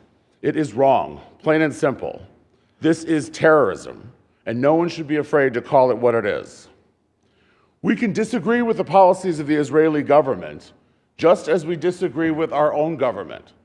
That's a hallmark of democracy. But we should all be able to separate those disagreements from what we've seen in recent days with our own eyes and stand together to show our support for the people of Israel, Israel's right to exist and defend itself. Because we know that if we don't, Hamas and other terrorist organizations will continue their mission to destroy Israel and the Jewish people. Again, I want to thank you, Deborah Silverstein, my friend and colleague. I told you when we were with the Jewish American Resolution in May, you may be the only Jewish member, but you will never be alone. We'll always have your back, and that's what my community demands. So thank you for bringing this forward. Thank you to all my colleagues and co-sponsors. Thank you, Alderman. The chair recognizes Alderman La Spada. Mr. President, in sharing my reflections on this resolution and the conflict it speaks to, I want to be clear that these are my own personal beliefs. They should not be construed as belonging to my staff or any organization, nor has any organization made statements that I vetted or co-wrote. I don't usually write my thoughts for you, but I want to be very specific and clear in my words. I wholeheartedly and unequivocally condemn the violence and terrorism committed by Hamas. It has been shocking, heinous, and in no possible way justified. The barbarism and terror committed by this organization is nearly beyond comprehension. I cannot conceive of what it is to experience such atrocities, particularly as a people against whom so many atrocities have been committed across history. Specifically, I grieve with one of our First Ward residents whose extended family includes 3 individuals who were taken hostage from a kibbutz. I earnestly hope and pray for their safe return. I also grieve and call for an end to the economic, cultural, structural, and physical violence that has been committed against the Palestinian people by the government of Israel, particularly those in violation of the Geneva Conventions and various UN resolutions. To see your homes, hospitals, schools, and houses of worship destroyed on top of years of complete economic blockade profoundly saddened me. Again, I cannot conceive of what it is to experience this violence, particularly, again, as a people whom this violence has been committed against for decades. As a city committed to ending homelessness, I particularly pray for the hundreds of thousands of Palestinians who have been left homeless by this violence. I do not believe it is anti-Semitic to be critical of the actions of the Israeli government. I do believe one can uphold and uplift the Palestinian people while condemning and denouncing Hamas. Despite the insistence of some otherwise, I believe it is impossible and irresponsible to divorce this moment from the decades-long conflict that has wreaked destruction against the people of Palestine and Israel alike. Nothing we are witnessing will result in anything approximating peace, except in the sense of which Tacitus spoke, they make it a desert and call it peace. Any true peace is not only the cessation of violence, but the right of both nations to exist prosperous, autonomous, and free. While I lack the professional power to shape this, while I sadly will never expect it, I will never stop hoping and advocating for it. Thank you. Thank you very much. The chair recognizes Alderman Beal. Thank you, Mr. President. Mr. President, I too rise to support this resolution and to support my colleague of the 50th Ward. I reached out to her when the attack happened to give her my condolences, and she told me that several of her relatives were being called up for duty. That hit home with me, so I can just imagine how she feels. No matter which way you all feel about this issue, the issue is wrong. It was wrong for Israel to be attacked by Hamas. We would not be talking about this issue today if Hamas had not attacked Israel. Now, when you look at the abuse that my colleague is taking, that's wrong. And we need to continue to stand with her and hold her up from the attacks, the verbal attacks, because none of us want to be in her shoes. So hopefully all of you all reach out to her and give her your unwavering support to stand strong, because that's what she's doing. Thank you so much for standing strong, Alderman. But I also want to remind everybody here, there are attacks in our community every single day. I wish we had this kind of anger about the black and brown people that are being killed every single day in this city. If people were this mad to take action on what's happening in Chicago, Chicago would be a much better place to live and play. And so think about it. It's Alderman Silverstein today, it could be one of you all tomorrow getting attacked. So we're obligated to support one another. Put down your feelings. Stay off of social media. Quit spewing stuff to fuel the fire on social media. That's what got us here today. People fueling the fire on social media. And those same people ain't even here today because they can't face the fire. Stand up and face the fire. If Alderman Silverstein can sit up and take it with her broad shoulders, so can you. Throwing a rock and hiding your hand. So I'm livid for my colleague. I'm livid for this city, because this was an embarrassment today. We should have talked about this Wednesday, and we'd have been done with this issue, and we'd have been enjoying our vacation over the weekend. But we're here today to talk about this travesty that's happening in this country, in this world. We have to stand up for injustice, y'all, wherever it is. Don't sit on the sideline when you see injustice happening to anybody. Stand up. Take a position to support people who are being attacked. Who was the first person that stood up for the United States when 9/11 happened? It was Israel. It was Israel that stood up when we got bombed at 9/11. They were the first ones to step up and say, whatever the United States needs, we're here to help. We're here to stand with you all. How are we going to turn our back on them when they need us right now? So I'm just going to close by telling my colleagues, number one, stay off social media, because you ain't helping the situation. You're fueling the fire. I don't care how you feel. They always say when you send a text message, read it before you send it. Read that text or that tweet before you send it, because you might be offending somebody. So my colleagues, again, thank you so much for giving me a few minutes to just vent, but I stand with Israel 1,000% against Hamas. Thank you, Alderman Bill. Alderman O'Shea has returned. The chair recognizes Alderman O'Shea. Thank you, Mr. President. I too rise in support of this resolution. Ladies and gentlemen, I am of Irish descent, which means I share a common history with both the Israeli and Palestinian people. All of our ancestors, at one point or another, have been victims of British colonialism. In Ireland, British rule persisted for centuries. The English took control of land. They stripped it of its natural resources. They stripped the Irish people of their right to self-determination, their native language, and they tried unsuccessfully to strip them of their religion. Finally, they forced the political partition of Ireland, a condition that still exists today. That partition has inspired horrible violence in Northern Ireland that many of us remember during our lifetime and before. And although I'm well aware of that history, behind that violence, I have never once condoned that violence. And I've never once tried to offer excuses for it. Because violence, terrorism, pure and simple, is never, ever justified. It is terrorism. And that violence should be condemned, whether it happens in Europe, the Middle East, or right here in our United States.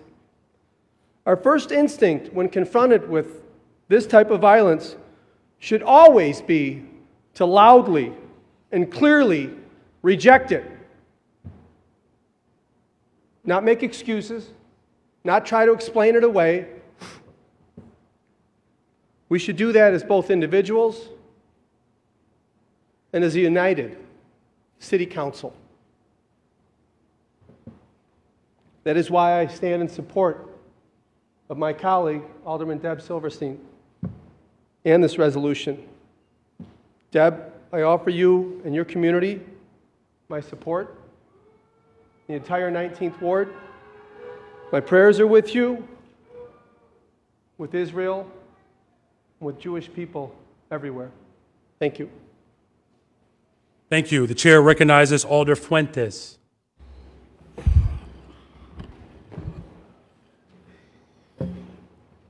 It is the most difficult position to be in this room. Because no one should be here divisive. Deb, I'm sorry that there are people that you love that have to serve, that live in fear. Condemning violence here is not the question. It's not. I think that every alder in this room would condemn the violence that we've seen over the weekend. No innocent child, No person we love should be hurt or killed because of who they are. If I'm going to stand here today and I'm going to condemn Hamas for the terror and the violence that ensued in Israel, and I'm also going to condemn settler colonialism and occupation and forced eviction, and I'm going to condemn the operation of the largest airborne prison in Gaza that holds children and families and mothers, where there are 2 ports of entry that control water and food, where electricity will be shut off, where families have been forced into and have lost their homes. I condemn violence and I won't support genocide. You see, we're in a moment where our movement and our government can't have a conversation about how 2 people can share land. But we can try to facilitate a conversation where we could talk about the freedom of Palestine and not be anti-Semitic, where we could protect Jews against neo-Nazis and not forget our Palestinian siblings. We can do both. But that's not the conversation we've chosen to have today.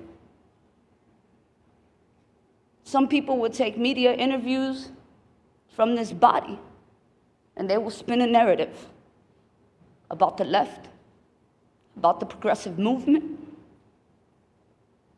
But I am very clear about who I am. I believe in the freedom of Palestine. And I believe that we protect our Jewish siblings. And we can believe and do both. And so today I condemn the violence of Hamas. But I cannot stand with the government of Israel, because they will ensue violence and genocide on people. And if we are going to condemn violence, we need to condemn it all around. And live in a world in which we are begging and pleading and facilitating a conversation for peace.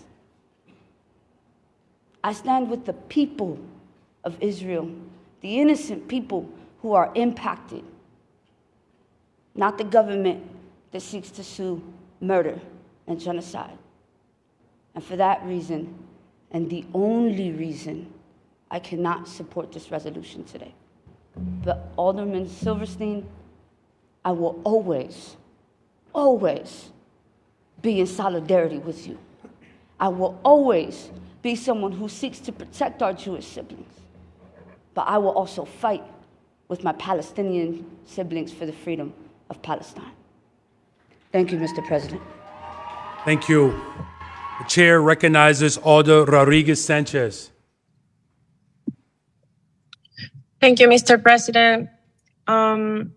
This is an incredibly hard debate to be having on the floor of council. First, I want to apologize that I am not there in person. I truly believe that we should be working for peace.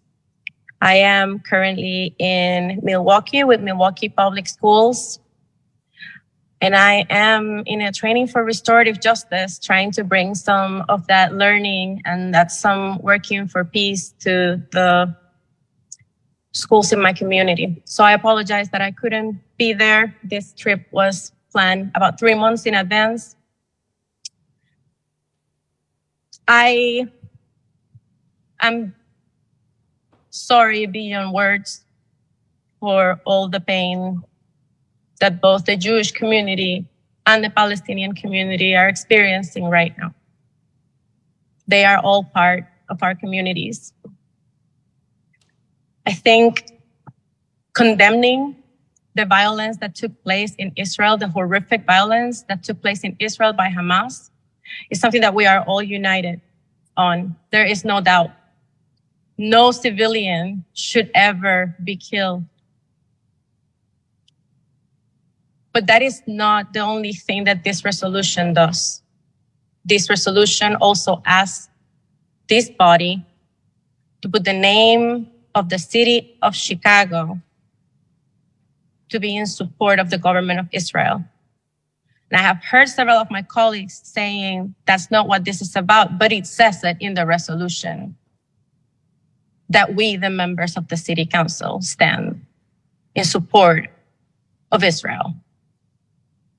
At the time that Israel is dropping bombs in Gaza, at the time that Palestinians are getting displaced, at the time that 1.1 million Palestinians were given 24 hours to be able to evacuate. If we are against violence, we are against all kinds of violence, and we need to be in solidarity with our Palestinian brothers and sisters as well. That's not what this resolution says or does.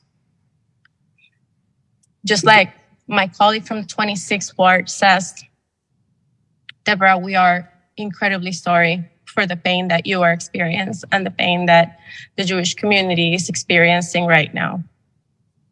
And we stand in solidarity with our Jewish siblings.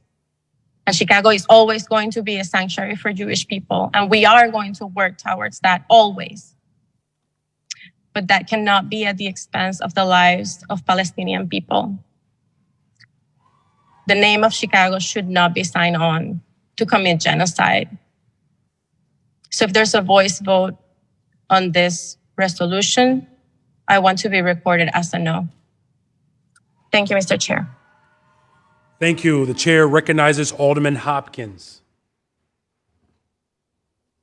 Thank you, Mr. President. I rise in support of this resolution and in steadfast support of my colleague, the Alderman from the 50th Ward, for her resolve, her courage in the face of everything that we're contending with right now.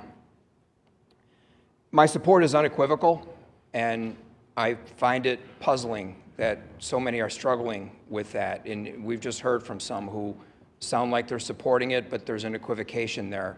It shouldn't be hard to condemn terrorism. It shouldn't be hard to condemn the murder of children. It should be easy. It's easy for me. I've been doing it my whole life, as a matter of fact. I learned how to do it in high school. I was in high school in 1979 during the Iranian hostage crisis. Now, that was a long time ago. But I remember this nation's reaction to that. There was no equivocation. The nation was unified. In fact, there were protests across the country on college campuses. America stood united in resolve that that was a wrong, immoral act. We didn't say we deserved it. We didn't say we asked for it. We didn't question our country's foreign affairs. We simply said that was a criminal act, and those 52 Americans that were being held as human shields against their will were the true victims. 20 plus years later, it happened again on 9/11. I was actually here. I was here in this building when the towers fell. I wasn't in New York, but I got there as quickly as I could. I arrived in New York, Ground Zero, on September 14th, 2001, Friday. And I saw a united nation at that time. Once again, there was no equivocation. We didn't say that was a terrible thing that happened to us, but maybe we deserved it. Maybe we should look at the nuance. Maybe we should look at the subtleties. Maybe we should question the validity of our nation and our country. That didn't happen. We simply condemned an act of terrorist murder. And now here we are 20 plus years later, and we seem to have lost our ability to do that. How did that happen? We have Marxist organizations in this town right now putting pictures of gliders on their material as a symbol of support for the murder that took place on October 7th. I've seen it. I have an article here from the Washington Post. The Washington Post did some remarkable work, and they identified 64 hostages that are currently being held in Gaza right now by Hamas. The estimates are more than that. The Israeli government claims it's like 150, but the Washington Post found 64 people Much of the video evidence that they reviewed was provided by Hamas terrorists themselves. They actually filmed what they were doing because they want the world to see. Here's where I'm going to equivocate, because I watched all those videos, and there are moments, ladies and gentlemen, where I regret that decision, because it's the hardest thing I've done, and it's the worst thing I've ever seen in my life. There's other times when I know I had to do it, because we can't close our eyes to what happened. We can't look away. Out of those 64 people that the Washington Post tracked, 9 of them were children. 9 of them were children, and they were tortured as they were taken away. And their fate is undetermined at this moment. We assume they might be alive, being used as human shields. How can you equivocate? Condemn that. That is immoral, that is sickening, that is wrong. And there's no excuse. There's no validity to the justification that I've heard in this room trying to cover for that.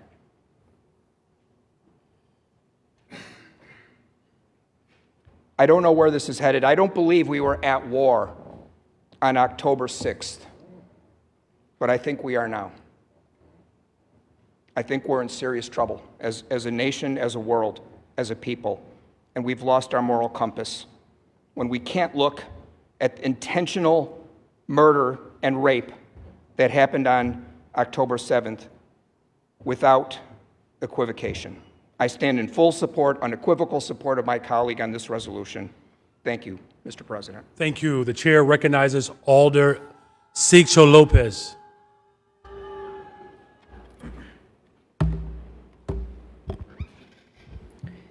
Thank you, Mr. President. And what a tragedy we see in front of us. I encourage my colleagues not to accept the mainstream framing of what's happening. This is not Israeli people versus Palestinian people. This is people versus armed dealers and their corrupt frontmen. And I'll be very clear with that. The violence against Israelis this past weekend is worthy of condemnation, of course, as our colleague Jesse Fuentes said. The Israeli people are entitled to a government that protects their safety, the government that protects their safety. But genocide is not self-defense. And genocide against Palestinians in Gaza should never be justified. We have half of the population in Gaza that are children. Should never be penalized or worse, dehumanized the ways we're seeing. Netanyahu, the prime minister, has been protested by his own people because of precisely what his corrupt actions had led to: inflamed tensions and more violence. He has a duty to protect his people from violence the way that we in the city of Chicago elected a new mayor to do, and is to address the root causes of violence. And in that we can tie those armed dealers that also continue to profit in our city.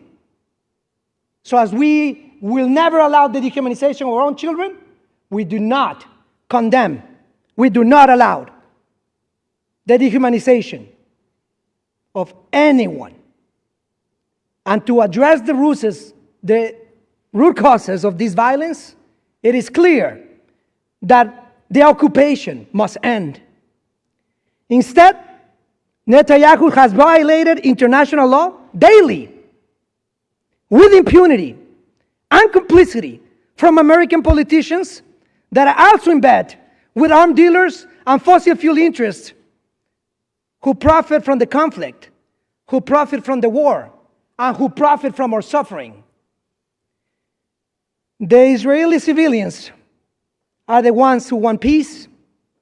Palestinians need peace because if we speak the hospitals with babies in the NICU, and we see that in front of us.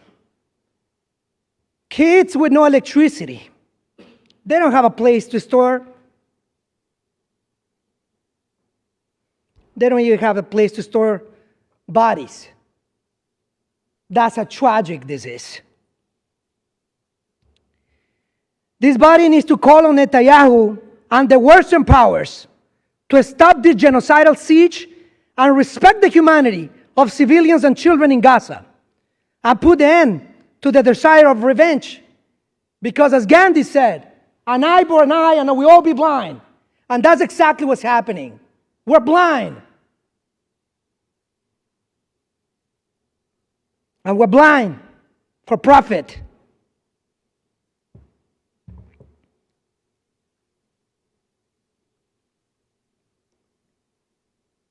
If we want peace, we must demand the ending of the violence from the root and the ending of the occupation.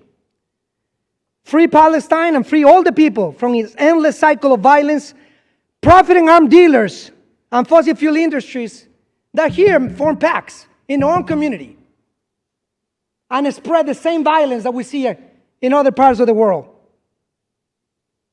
So we do connect what's happening in Chicago and the root causes. It'll be impossible to ignore the facts. And these are the facts. And I quote, anyone who wants to thwart the establishment of Palestinian state has to support the bolstering of Hamas and transferring money to Hamas. That's what Prime Minister Netanyahu said on May of 2019. That is a fact. And this is further when this is part of the strategy to isolate Palestinians in Gaza from the Palestinians in the West Bank. Any resolution ignoring the full humanity of Palestinian people, just like we rightfully acknowledge the full humanity of the Israeli people, is non-negotiable. We must pass a resolution in accordance with the fact that we all humans are endowed with inalienable rights from our Creator, and anyone who seeks to alienate us from those rights for any reason is committing a crime and an atrocity in front of our very eyes.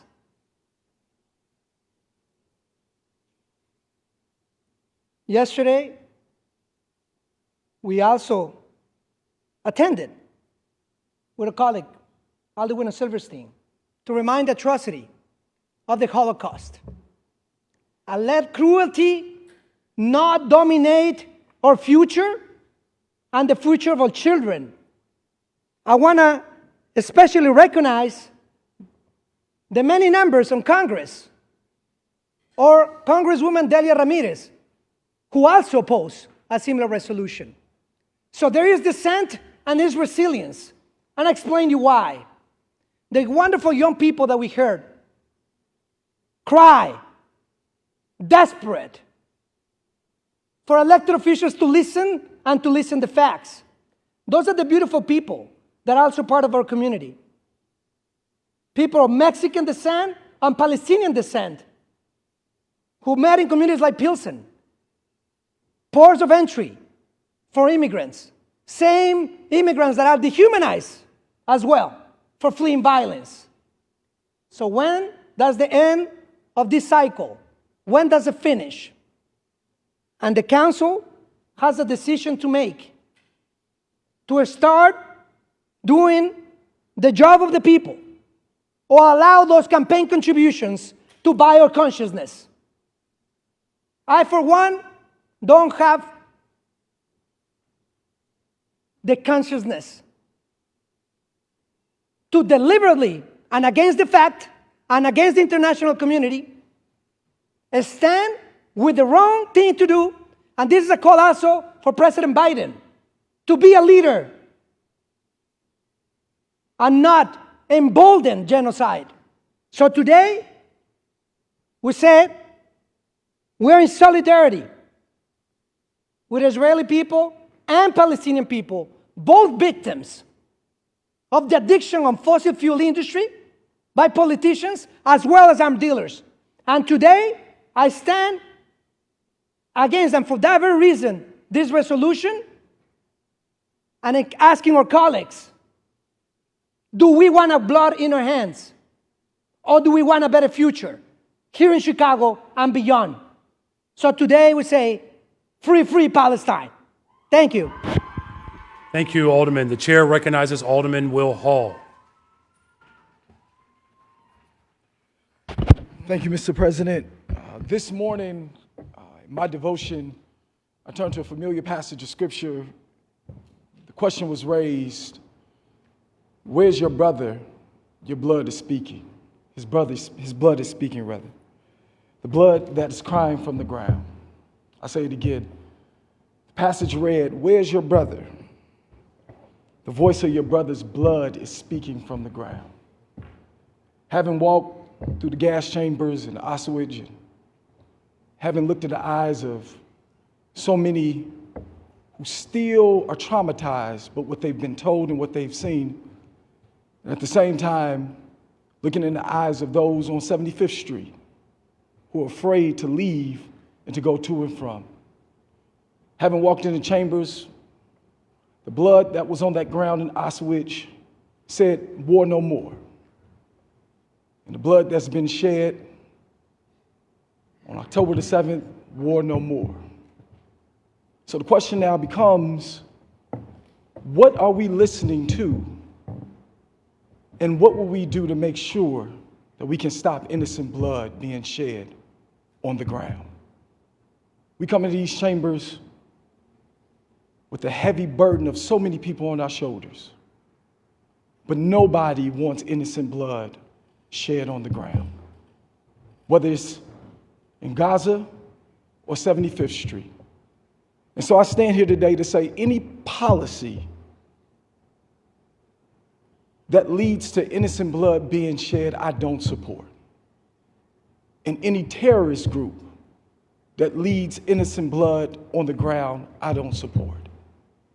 And so may the day come that we pass policies, and may the day come that we make space so that there's no innocent blood shed on the ground. Thank you.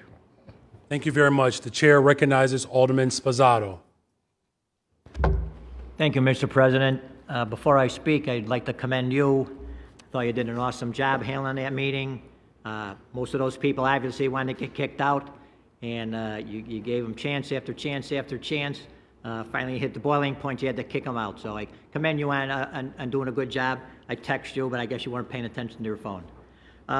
Deb, Now we're going to get FOIA, Nick. Yeah, well, I'm going to open up the floodgates now.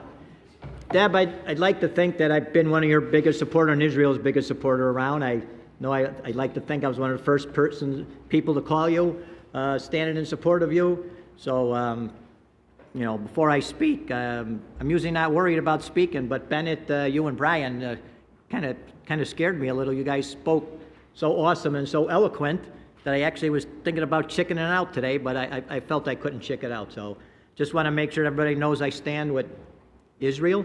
As a Christian, as an American, I certainly stand with Israel. Deb, we've been friends for 12 years, but our friendship has gotten bigger over the last couple of years. I don't know why. You know, this past week, I think we've talked as much as we did in this year so far, but it's a terrible thing. Your resolution mentioned Hamas. Out of your 11 whereases, you mentioned Hamas, 6 of them. So you weren't attacking Palestinian people, you're attacking Hamas. The subhuman savages with their barbaric attack on innocent people, Americans among them, children, elderly, just disgusting. 260 people at a concert enjoying themselves. I'm sure many of them were young people murdered. This wasn't wartime. This wasn't attack people. This was another 9/11, probably going by population, probably to a higher degree. I know it's hard to say that. I hope all my American friends don't get mad at me for saying that, but population-wise, the amount of people that were wiped out, just terrible. Supposedly there's going to be public executions going on here. We can't support that. Our own president, and as most of you know, I don't agree with our president a lot. Our own president denounced this. He stands strong with Israel. Former President Obama, former President Clinton. The Bernie bros, Bernie's standing with Israel also. Just to let you guys all know that. I'm sure you all know that already. I am a little sad. They're only, the Palestinians are only getting 24 hours to leave Palestine. I'm not the leader of the country. I don't know what I would have done. I would have liked to have seen them get a little bit more time, but 24 hours is 24 hours more than the Israelis got before they were slaughtered.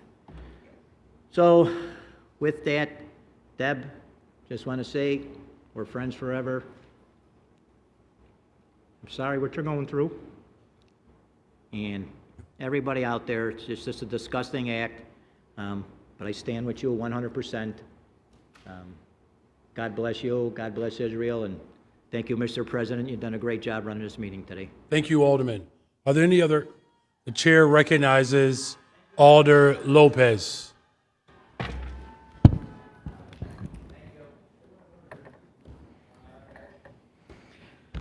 Thank you, Mr. President. Good afternoon, members of the City Council. First and foremost, I want to thank you, Mr. President, for not violating Rule 54 despite Nick's best efforts to get you on your cell phone, and for maintaining the order today, which is not easy, telling the public that we have to hold them accountable for how they contain themselves here. The Chicago City Council, us, we cannot support terrorism. The Chicago City Council, again, us, cannot make excuses and apologize for Hamas. We cannot, everyone in this room,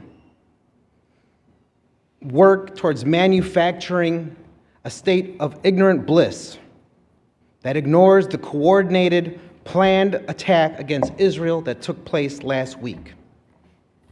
There are many in this room and out working extremely hard to avoid grasping the true nature of the terror that was inflicted upon the people of Israel.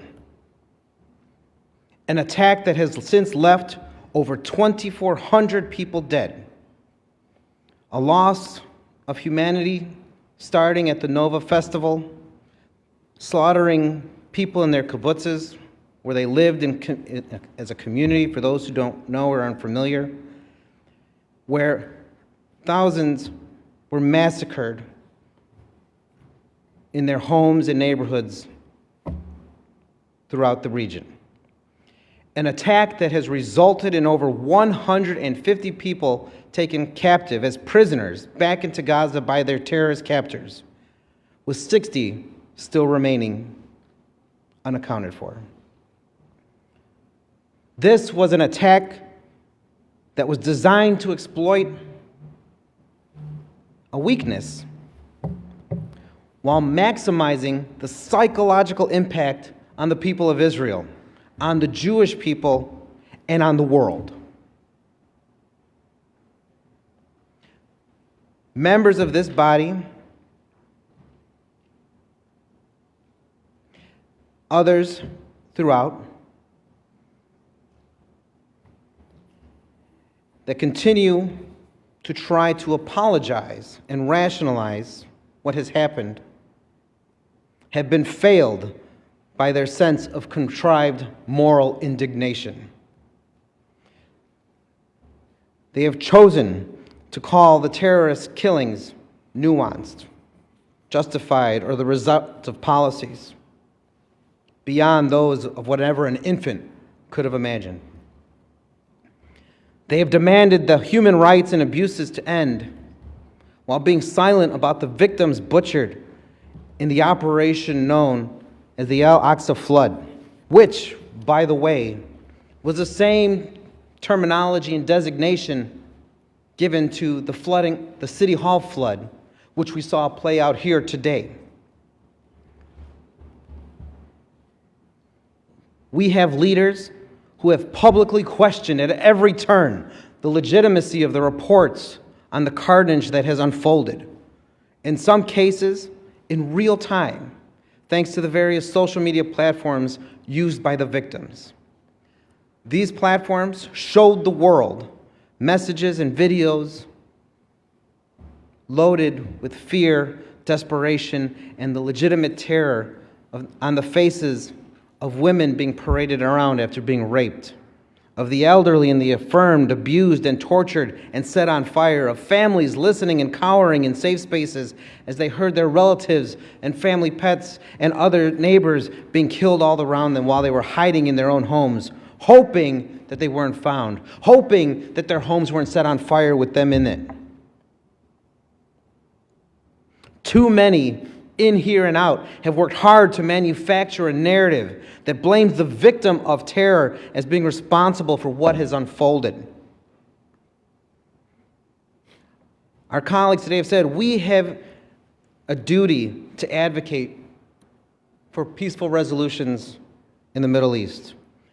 And ladies and gentlemen, I agree, because that is not in question.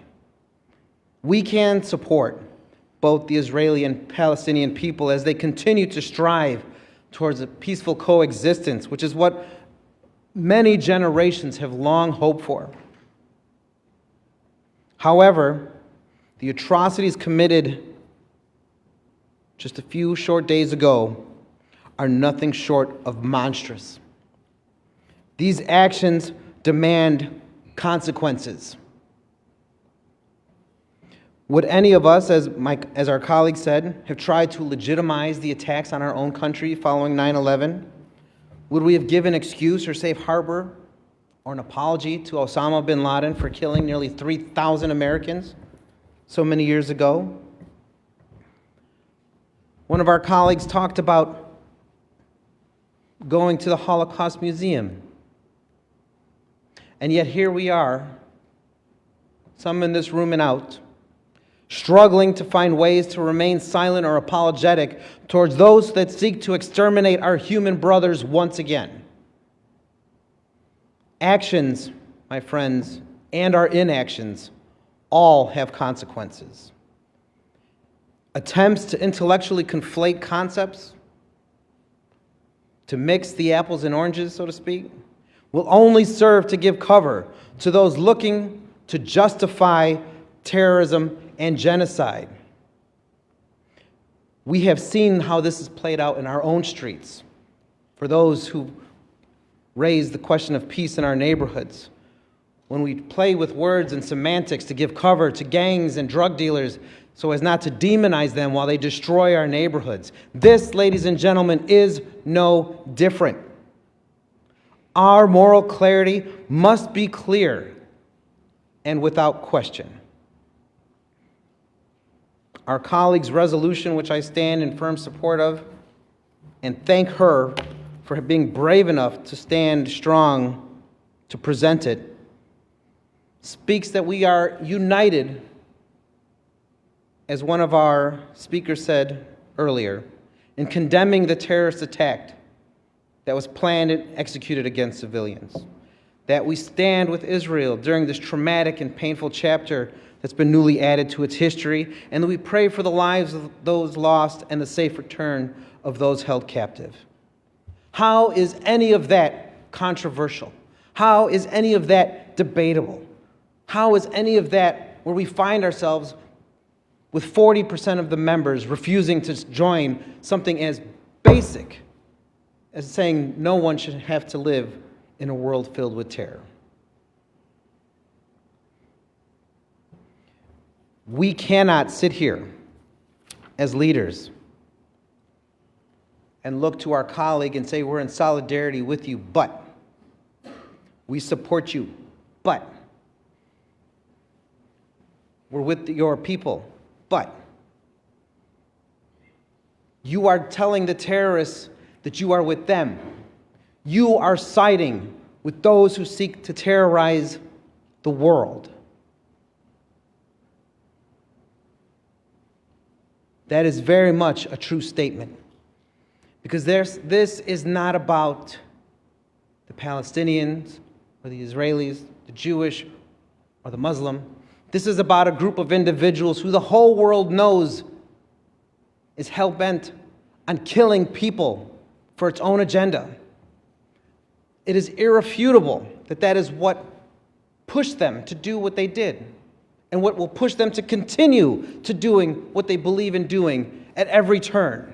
If in Israel last week, it will be here next week. And yet we are still trying to figure out ways to give them cover, to justify what they do, to give our emotions pause while they rearm themselves.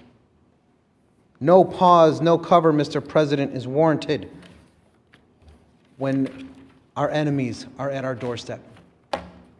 This body should have done this fully, with all members present, with all members in support.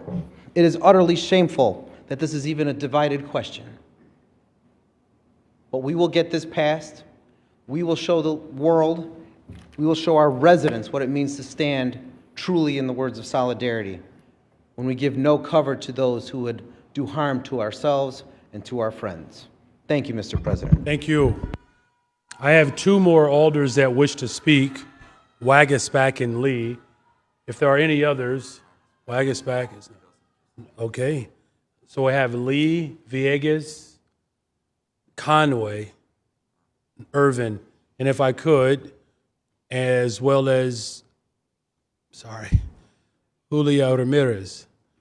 But if I could, just remind people that our colleague, her religious practice, has some limitations on how long she can stay.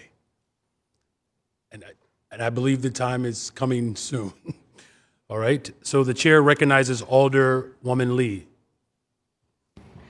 Thank you, Mr. President. As a co-sponsor of this resolution, I unequivocally condemn the heinous actions of Hamas on October 7th.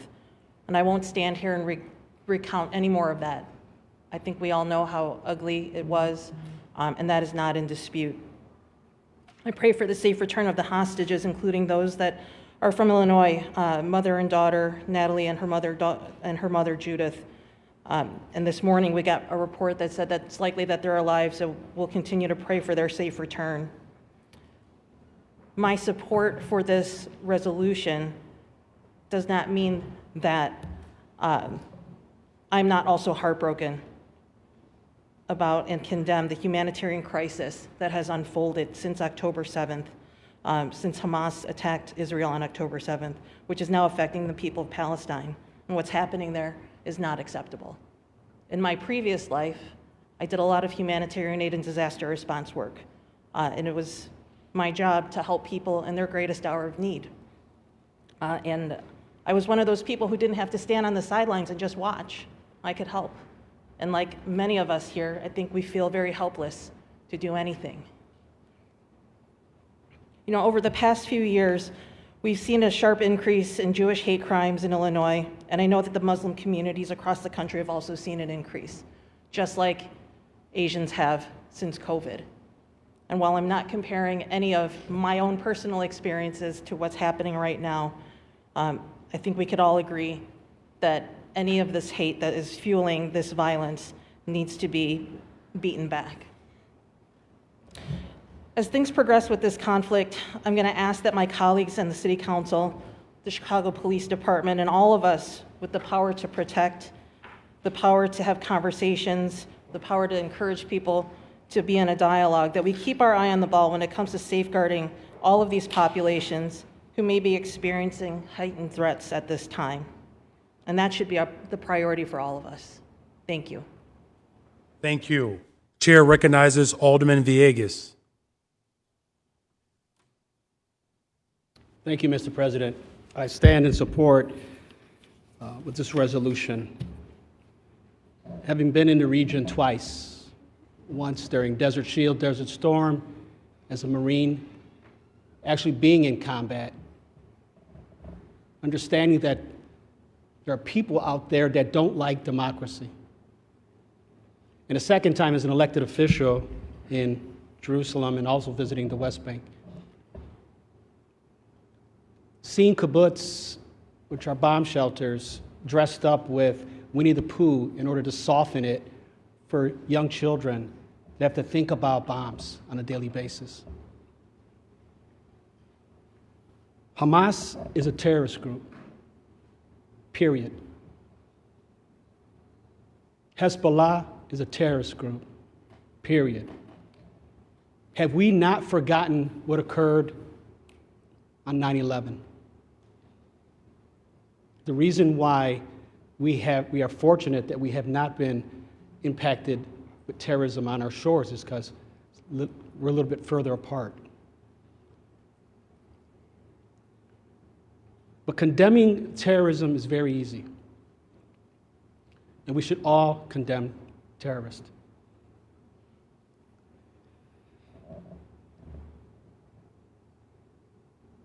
As we're thinking about peace in the Middle East, we're thinking about solutions that are there that have been talked about, whether it's a two-state solution, which I support, Hamas doesn't, whether it's recognizing the LGBT community in the Middle East, we support that here in Chicago, Hamas doesn't.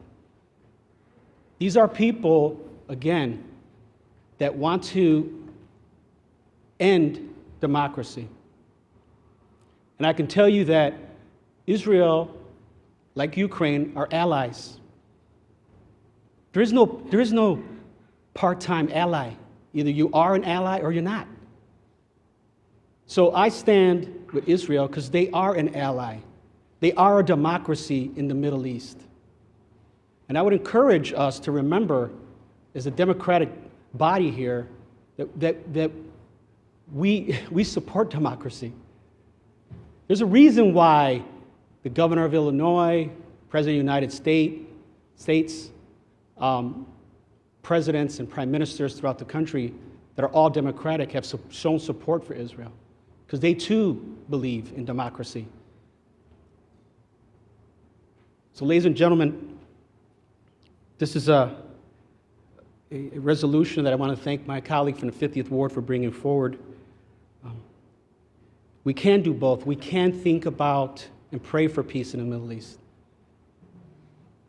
But we have to remember that we stand with our allies as well. So I urge my colleagues to support this resolution. Thank you, Mr. President. Thank you. The chair recognizes Alderman Conway. Mr. President, I rise in support of this resolution, in support of Alderwoman Silverstein and our Israeli allies in condemning terrorism. As a U.S. Navy veteran, still active reserve intelligence officer, I've spent a good part of my life fighting terrorist groups like Hamas, Al-Qaeda, ISIS, Hezbollah. And in that role, I've seen a lot of bravery, Deb, and few as brave as you've shown, the bravery you've shown here today. In fact, in just 2021, I was deployed the whole year as Senior Intelligence Director of our U.S. European Command, where my job was literally watching Israel, among others. And during that time, I saw constant attacks on Israel, not just the ones that you hear about in the news, but constant rocket fire, mortar attacks on Israel, directed at civilian areas that would shock any American. Now, the foreign policy situation of the Israeli-Palestinian conflict is complicated. But we're not talking about 1948. We're not talking about 1967. We're not talking about 2005. We're not talking about 2007 or even a two-state solution. It's really just about condemning terrorism. And on the morning of October 7th, as Deb described, Hamas militants entered a music festival and started indiscriminately killing unarmed civilians, and 260 of them, and kidnapping an unknown further amount. The videos online are horrifying, as Alderman Hopkins said. Unlike him, I would say please don't go view them. They're horrifying. You see families learning of their loved ones being kidnapped and tortured and brutally killed because the terrorists actually send their loved ones the videos from their victims' phones. And there is nothing that can justify this terrorism by Hamas. That's why it's been condemned by President Biden, by Governor Pritzker, by 390 plus members of the House of Representatives. And they can't agree on anything, and yet they can agree on this. This isn't complicated. It shouldn't even be controversial. You're either condemning terrorism or you're condoning it. And I'm proud to stand unequivocally with our strong ally Israel, with the Jewish community, and I want to thank Alderwoman Silverstein for your leadership and your bravery, and I urge my colleagues to support this resolution. Thank you, Mr. President. Thank you. The chair recognizes Alderman Irvin. Thank you, Mr. President. In the interest of time and our colleague, I'll keep it fairly short. But let me just say this, that hate is a terrible, terrible disease. It is impossible for people to talk about peace in a conversation with hateful actions. You say, today you, tomorrow me. I do not believe that we should sit idle and say nothing as a council when one of our members has brought something of their community that is an atrocity. Deb, we may not always agree on everything, but I do agree that we should support you and your community in its darkest hour. Again, today, you. Tomorrow, it could be me. The one piece of this that I think about, my parents come from North Lawndale, which, from a historical perspective, was a fairly heavily Jewish community throughout time in the early parts of the 40s, 30s, 40s, and 50s. The church I was baptized in was once a Jewish synagogue. So the link between the African American community and the black community in Chicago is strong. We talk about the work that the JUF and Mount Sinai has done in North Lawndale and on the west side of Chicago, shows and continues to show the support that we all have for one another. Yesterday, the trip that many of us took to the Illinois Holocaust Museum put a unique perspective on today's conversation. I'll say this: today you, tomorrow me. And so I hope that we all can find common ground to support one of our own. While we may not agree on everything, we cannot stand by idly silent while terrorism breeds its ugly head, while people are inexplicably slaughtered, while people are hurting. So I'm hopeful that we can find common ground today to support Alderwoman Silverstein and the community of the Jewish faith and of Israel. Because today, you, tomorrow, could be me. Thank you. Thank you. The chair recognizes, I believe she left the floor. The chair recognizes Alderwoman Helu Gutierrez.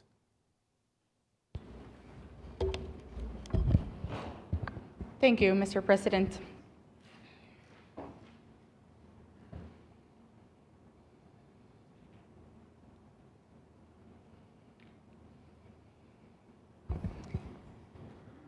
Two deaths should never equal a life.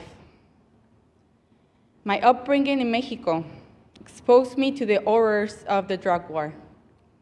I was blessed to move to this country 15 years ago. I was able to escape those circumstances. But many of the people in the affected regions do not have that same luxury. What's unfolding in Israel is without a doubt disturbing. Hamas actions can only be described as acts of terrorism. But as my congressman wisely pointed out, we cannot allow over 2 million innocent Palestinians to pay for the sins of Hamas. While Israel has the right to seek justice and defend itself against these attacks, their tactics are causing great suffering. Cutting off electricity to hospitals, depriving a predominantly child population of food and medicine, and even contemplating the bombing of an entire city is not justice. It's a humanitarian catastrophe. For these reasons, I cannot support this resolution. I believe in justice. I pray for peace, but not at the cost of countless innocent lives. And to my colleague, Mr. Lopez, that was a very impressive speech. I just wish you would have showed that same energy and anger when Alderman Burke made those anti-Semitic remarks about the Jewish community. Instead, you doubled down on your business with them. Thank you. Thank you. Are there any other alders that wish to speak? The chair recognizes Alderman Gardner. Thank you, President. I just want to first and foremost say God bless the souls that have been affected and impacted by the tragedy on October 7th and since then, both Israeli and Palestinians. Fortunately, thank God, we have a Jewish representative on our city council to help bring a voice to those that are and have experienced hate or been victims of violence. Thank you, Alderman Silverstein, for being a strong voice for the Jewish community. With that said, I believe we have yet to have a Muslim representative on our city council. And I know we do not have a Palestinian representative in our city council. The 45th Ward represents many Palestinians, and many of whom feel that they do not have enough voices within representative bodies. Therefore, it is vital to also be a voice for the voiceless that we talk about all the time. I empathize with all victims and family members of those killed or injured since October 7th. But if Palestinians, and I'm not talking about Hamas members, are not in support of this resolution, then I cannot be in support of this resolution either. I appreciate all the work that has been done, that has gone into writing this resolution. And I empathize with all the victims, including the family members who have been, again, killed or injured in this.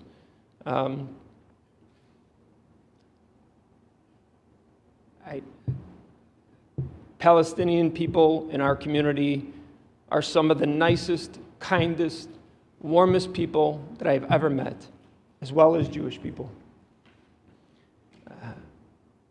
But I cannot, again, as I said, if Palestinians, members of our community are not in support, then I cannot be in support. Thank you. Thank you. Are there any alders that wish to speak? The chair recognizes Alderman Riley. Thank you, Mr. President. I wasn't planning on speaking today. I think many of my colleagues who are speaking in favor of this resolution have made eloquent points. It's an incredibly sad day for the city of Chicago. There's a lot of passion in this chamber earlier, expressed by both people of the Jewish faith and Palestinian state supporters. It's sad that this has been our public dialogue, shouting down on another, interrupting each other, threatening each other. That's not Chicago. I also want to compliment Alderwoman Silverstein for bringing this resolution forward. And I know that each of us might have liked to see some language inserted into this resolution to suit our needs and our feelings, but that isn't the case. What we have here before us is what we have here before us. And I've read it now 30 times during this meeting to make sure I haven't read it wrong. Nowhere in this resolution are we condemning the Palestinian people. We're condemning a known international terrorist organization that just killed hundreds upon hundreds of Jewish people in their sovereign state and injured thousands more. And now, as a result of Hamas's actions, Israel has no choice but to respond. And that's precisely what Hamas wants. Hamas wants this to enrage their Arab neighbors and incite additional violence against the Israeli state. That's a real cynical approach to seeking change, political change in the Middle East, launching thousands of missiles against innocent families, women, and children, and then hiding like cowards behind the Palestinian people, knowing that Israel would respond in kind. That's what's going on here. This is an act of cowardice. I am very sympathetic to the Palestinian people. As Alderman O'Shea mentioned, I too am an Irish Catholic, and we have a long legacy of British colonialism in Ireland that has done irreparable damage. And there is a debate to be had over how to achieve peace in the Middle East between Palestine and Israel. And I also think a two-state strategy may be the solution here. But that's not what's being debated in this resolution. This resolution is about condemning terrorism and condemning the kidnap and rape and torture and murder of innocent civilians who want no part in any of this violence. So this should be an easier choice for us, I think. And if we want to opine on Middle Eastern policy related to political solutions to end the violence there, let's have that debate another day. But what we're doing here is agreeing that this kind of terrorist violence is wrong. It's evil, no matter who it's perpetrated against. And so I stand in strong support of this resolution. And I want to thank Alderwoman Silverstein for being courageous despite being threatened and heckled and insulted. I want to thank you for that, Deb, and I'm proud of you, and I'm proud to be your colleague. And that said, I'd urge my colleagues to vote aye. Thank you, Mr. President. Thank you, Alderman. Are there any other alders who wish to speak to this resolution? All right, seeing none. Alder Silverstein, do you have a motion? Yes, I move passage by voice vote. All right. Alderman Silverstein has made a motion to pass this resolution with a voice vote. All those Mr. President, I would like to be recorded as a no. Okay. All those in favor of supporting this resolution signify by saying aye. Aye. All those opposed signify by saying nay. In the opinion of the chair, the ayes have it. On the motion to reconsider, Alderwoman Silverstein. I move to reconsider the vote. All those in favor of the motion to reconsider signify by saying aye. Any opposed say nay. Nay. This motion fails.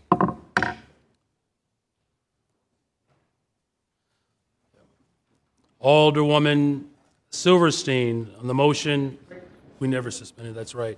Thank you very much. Thank you all for being patient with us today. I am grateful that this body, before we adjourn, I'm grateful for this body's patience in the midst of a very... The chair recognizes Alderman Lopez. Sorry, Mr. President, I'll wait till your remarks are finished. All right, thank you very much. Thank you for this body for its incredible patience during what has been obviously a very heavy moment for the city of Chicago. And it's the pain and trauma that has rippled across this world is certainly felt right here in the city of Chicago and amongst all of us. So we are grieving together as a city. Families across the city who have lost loved ones or have not yet heard from their relatives and whether or not they are safe. Our hearts and our prayers are certainly with all of those families. Rabbi Bross gave a very profound statement recently. Hold the humanity, the heartache, and the need for security for the Jewish people, while also holding the humanity and the dignity and the need for justice for the Palestinian people. I believe she is right, because for far too long, these two conditions have been set up as a false binary. I believe that justice for all begins by condemning the horrific attacks that were on display. Many of you know that I have deep roots in the larger liberation movement. And so I want to be very clear as we continue to engage with this struggle in Chicago and across the world, that the vicious attacks by Hamas does not achieve liberation. But I also want to be absolutely clear, as the prophet Isaiah made it very clear, to be chosen, to be sent, to set the captives free, and to bring liberation to all. And as mayor, someone who has been raised in the bosom of the church, I will continue to fight for liberation for every single person. I will continue to pray for safety and for peace and ask that Chicagoans do the same. As a leader, I support all of our efforts to bring unity and healing in this moment. To Alderwoman Silverstein, I'm sorry. And to all of those who have lost family members and those who continue to suffer under oppression across the world, let this be very, very clear that the city of Chicago gets to be an example of how we hold the balance between all people. Those who have lost their lives while watching a concert, and those who have suffered under brutal rule. So my heart is heavy. My family grieves with you all. And I will always do my best to be there for everyone. Alderwoman Harris, on the motion to adjourn. Alderman Lopez. Oh, my apologies. Alderman Lopez. Alderwoman Silverstein, I warned him. I'm just saying. Alderman Lopez. Thank you, Mr. President. And actually, if our colleague needs to go. Thank you. In accordance with Rule 13, I wish to speak before the body, please.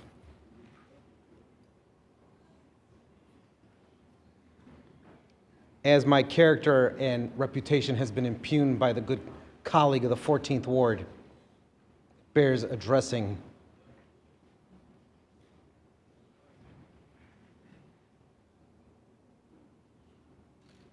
Chair recognizes Alderman Lopez. Thank you, Mr. President.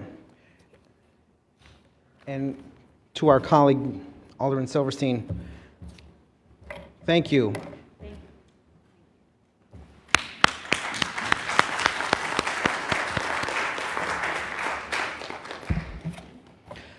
Sadly, that should have been the end of this meeting, but I have to rise since my colleague before me decided to try and question my character as to why I spoke out today, trying to inject matters that have no business in this room today to help guide and protect her political mentors.